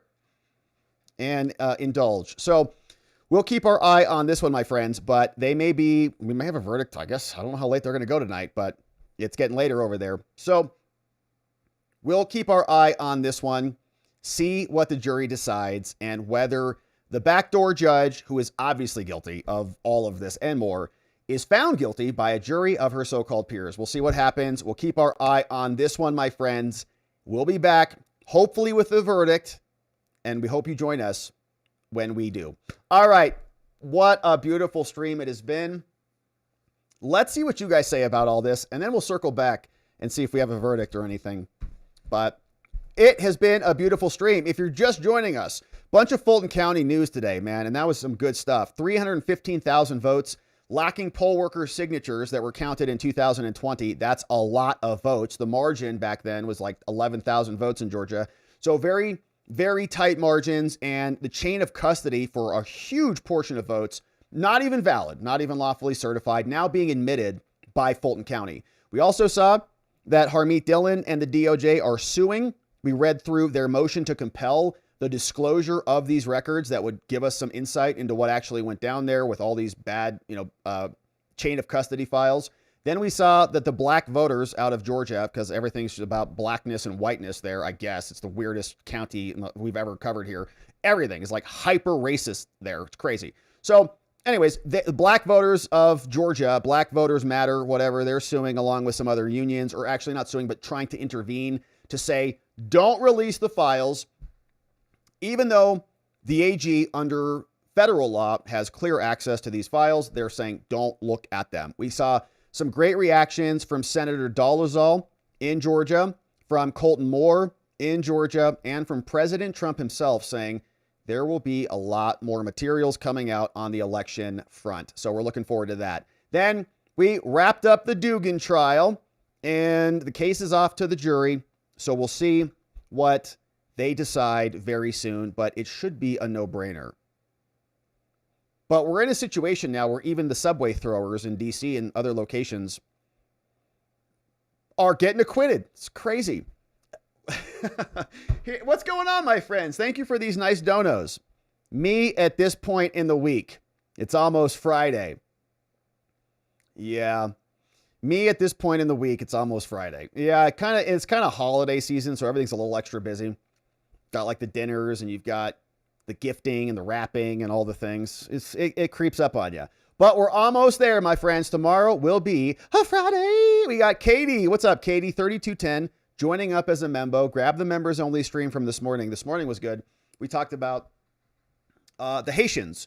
The Haitians stole $7 million from Massachusetts in SNAP benefits. Something like hundreds of thousands of dollars a year. They created these little closets, filled it with disgusting whatever, and then stole $7 million from Massachusetts and the federal government. So, yeah, it was a good one. Hey, Bill Dozer. What's up, Bill?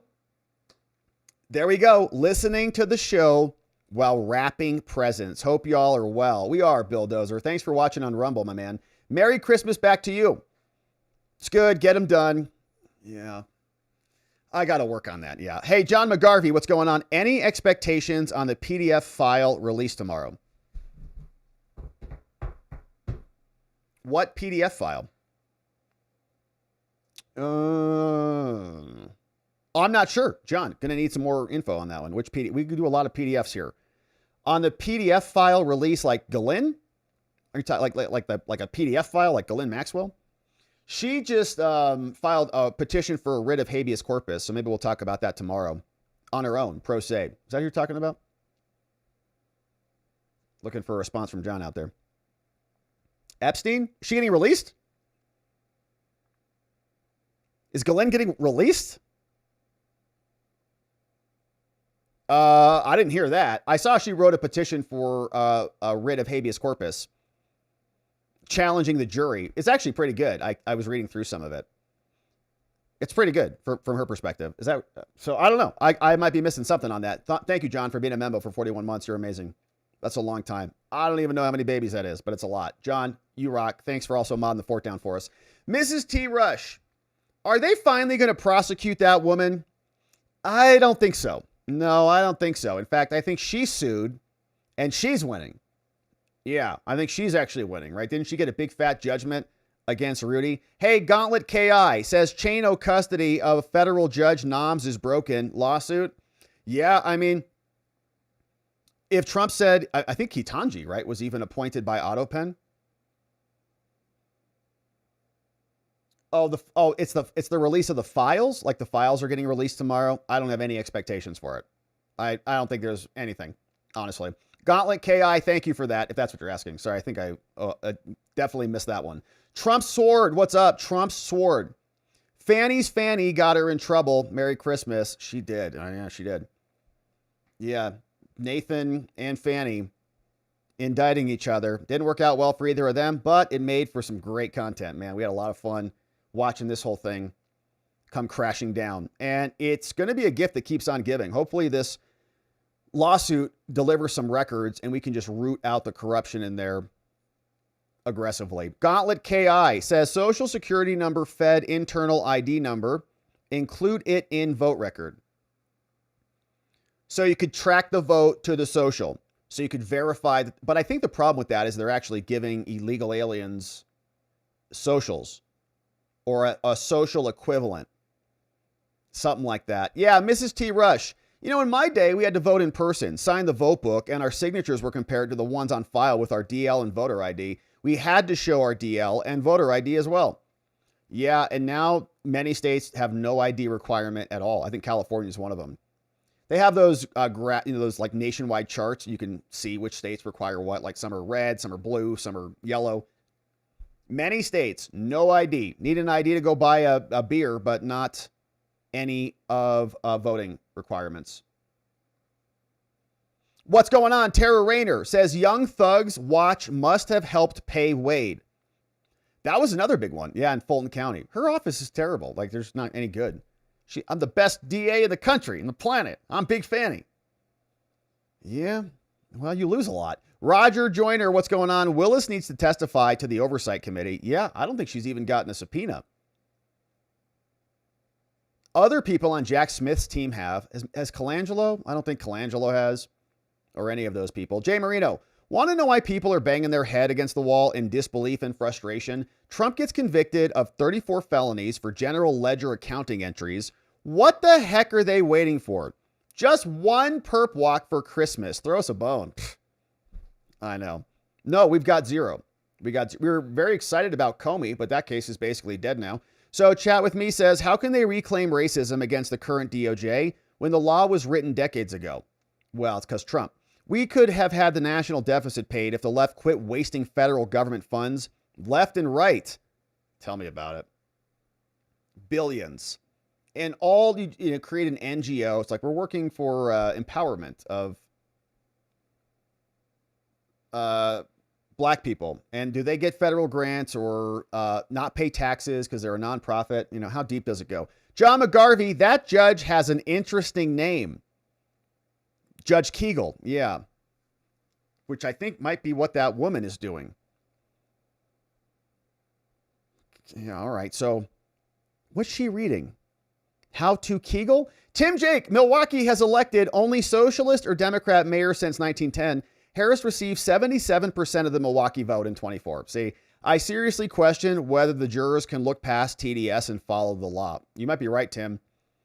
If the court is so rigged in that way, it's probably because most of the community feels that way. So they're, tribal. Many people go along to get along. And in the law, it's hard to go against the grain. I know that from firsthand experience and was basically excommunicated, as soon as we started this show. But from not all, but from some morons who we don't care about. But I seriously question whether jurors can look past TDS and follow the law. You might be right about that. They're probably representative in some way of the general population, and the jurors probably agree with them in principle. NY Rob, don't you think if she publicly apologized, this prosecution would have precluded? This prosecution came from her contempt for federal power and Article 2 powers. Yeah, I don't know. Maybe. Yeah, maybe if she would have come down and owned it, but she didn't. And I think that in some ways, they're pushing the limits to see what they can get away with. They're attacking ICE facilities, getting away with it. They're not turning over election records and getting away with it. Handing out CDL licenses to illegals and getting away with it. Continuing sanctuary and getting away with it. So, in some instances, shooting people on colleges and almost getting away with it. I think they got DNA evidence on that, but it's like killing the president of the Republican Party on a campus and getting away with it. It's like, what? So she throwing Subway sandwiches, getting away with it. Jay Marino, are attorneys allowed to explicitly argue jury nullification? No. No, but you hear them code it. You hear them code it to say, you're the ultimate check on this. And President Trump is doing this. And ICE people are bad and they're not following, right? So a lot of that. But they can't say, if you think ICE is bad and illegals should be allowed to exist, you can vote against the law, right? Because the law, you have to follow the law. You can't tell them to not follow the law if they don't like the law. One old guy's opinion says defense attorney Jason Luxack rhymes with Doogie. Oh, gosh. Lutzak is thank you for the donos, one old guy. He says Lutzak is talking out the Doogie. He doesn't make any sense. Doogie needs to get her money back from Luxack. Hey, it's Nick Ricada. Shout out to Nick Ricada. Thanks for rating our stream there, Nick. Shout out to our friends from the Ricada Law stream. Good to see Nick back out there getting after it again. And we appreciate you sending folks over our way. We'll return the favor soon. I Am Divine Creation. Rob, is that Doogie trial in a red or blue county? I think, so I haven't looked it up, but based on what this comment said, it sounds very blue. Milwaukee, very blue, 77% blue for Kamala in 24. I Am Divine Creation says, I would love to see Bondi replaced by Sidney Powell. Yeah, interesting development. Interesting suggestion. I don't know, man. After we saw that, I don't know if she's a lawyer. Is Linda McMahon a lawyer? After we saw her, like, burn Tim Walz in that letter, I kind of want her, like, you know, to be in something else. One old guy says, San Dimas High rules. Most excellent. Is that from Billy Madison? I Am Divine Creation. Release the Kraken. Yeah, Sidney Powell has been vindicated in many ways after we saw that intelligence report come out from that guy who's in custody in Florida. Jonk, what's up? Bill Barr for prison. Election won or secure my booty. Jonk. Yeah, Bill Barr, I think allowed the scam to go through and volitionally did not investigate things that he should have. So an abdication of duty, an abuse of office, maybe the charge. Spuds. Hey, Rob, remember, this is Milwaukee County, which does include the city, but not all of the county is blue. All right, well, what was the 2020 numbers? Milwaukee election results. Let's see. NPR, Wisconsin. Trump won Wisconsin, not by much. All right, I can't see. Well, so we'll have to look it up. Sharpie Guy, another one. Great one, Rob. Keep him coming, brother. Thank you, Sharpie Guy.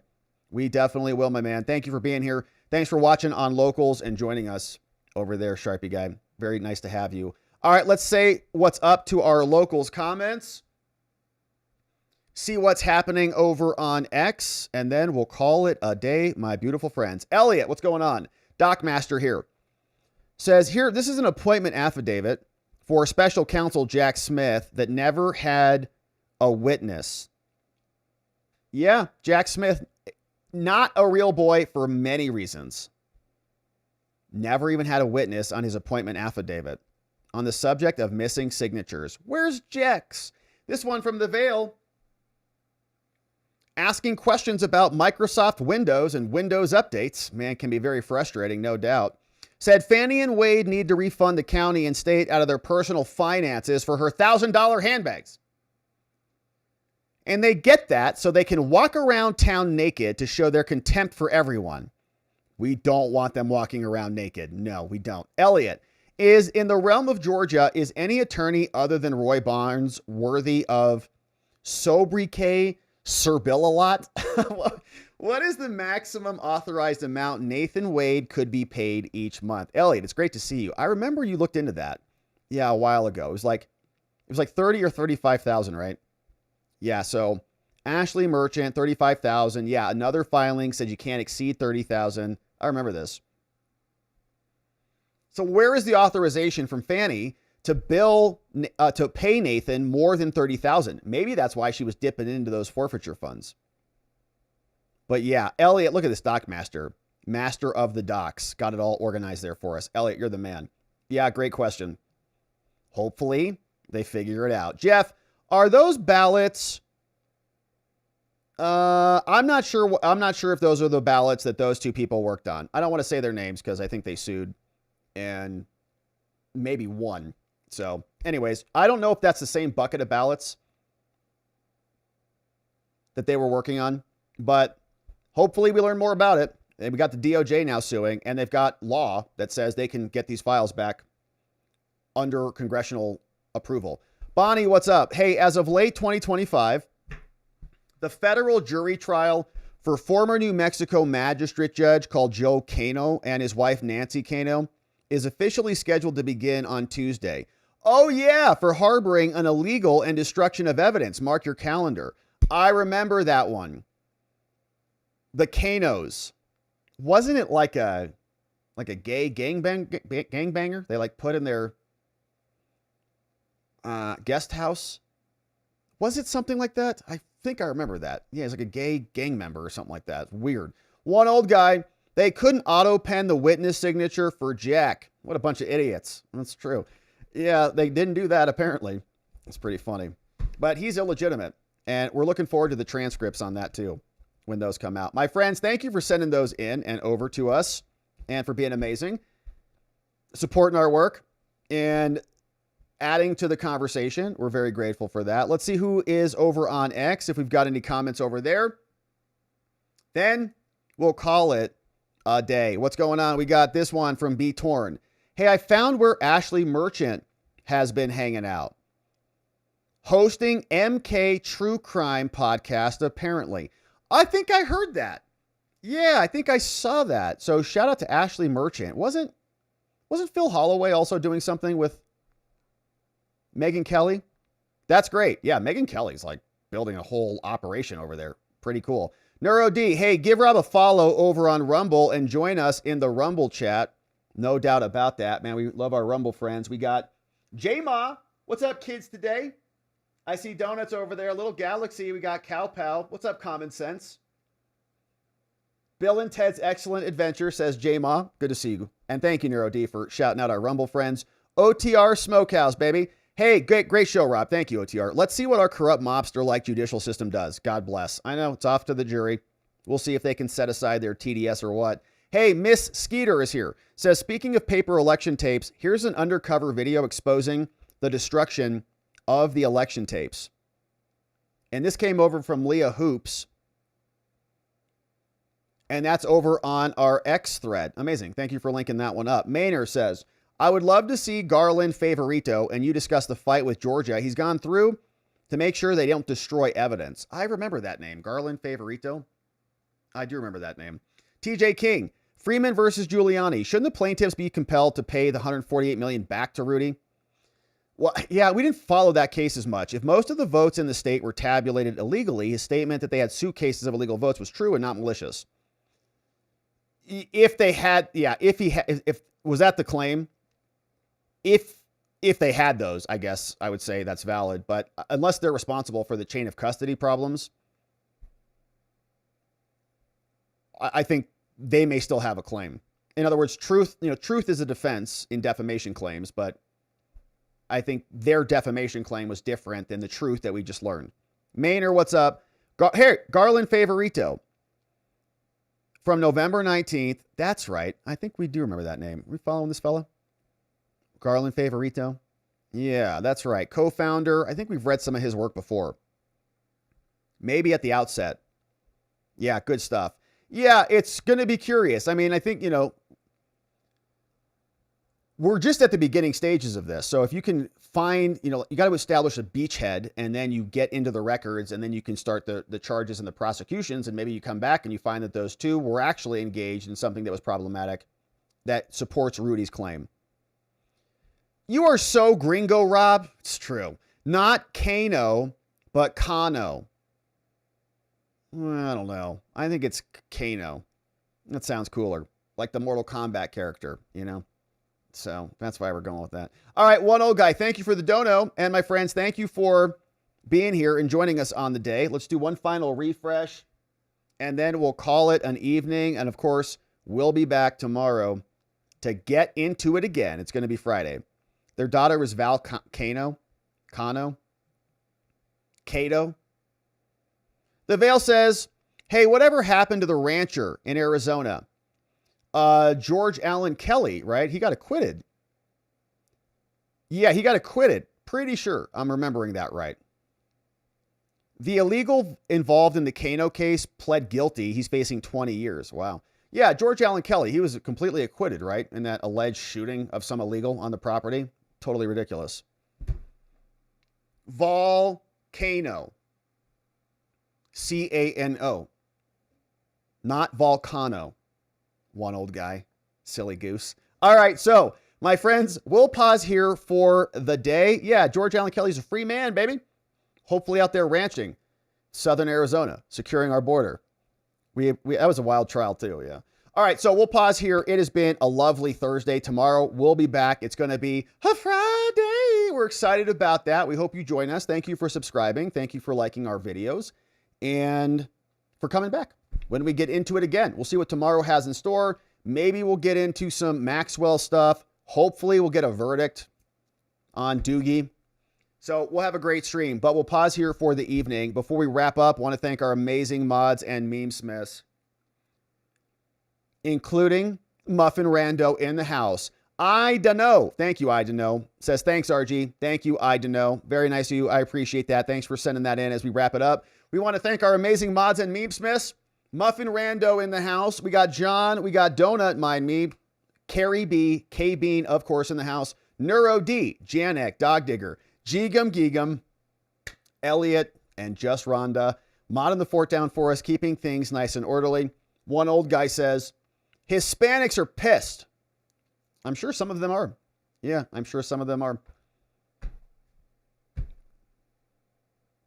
I think some of them are not, probably, but some of them might be. But all right, so one old guy, thank you for that, my friends. We'll pause here for the evening. We're coming back tomorrow. We'll get into it again. In order to do that appropriately, we are going to need to see you right back here so that together with your help, we can shine that big, beautiful spotlight of accountability and transparency down upon our system with the hope of finding justice. Make it a beautiful night, my friends. Sleep very well. We'll see you right back here tomorrow. Bye-bye.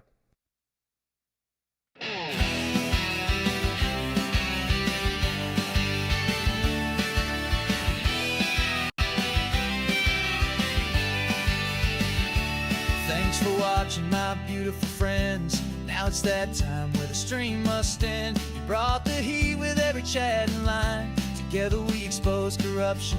One more time we dove in the truth where the media hides. Lit up the lies with receipts on all sides. The fight isn't over, but we made them sweat. We ain't done yet, no, not just yet. Because together we are watching the watchers. Truth on our side. Watching the watchers. We won't be denied. Watching the watchers. Eyes open wide. Fighting for freedom with nothing to hide.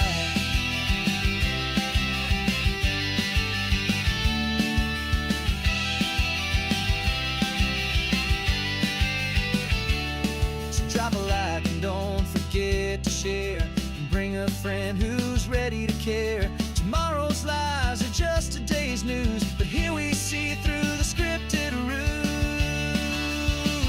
Together we are watching the watchers shine in the light. Watching the watchers defending what's right. Watching the watchers stay each night together and live.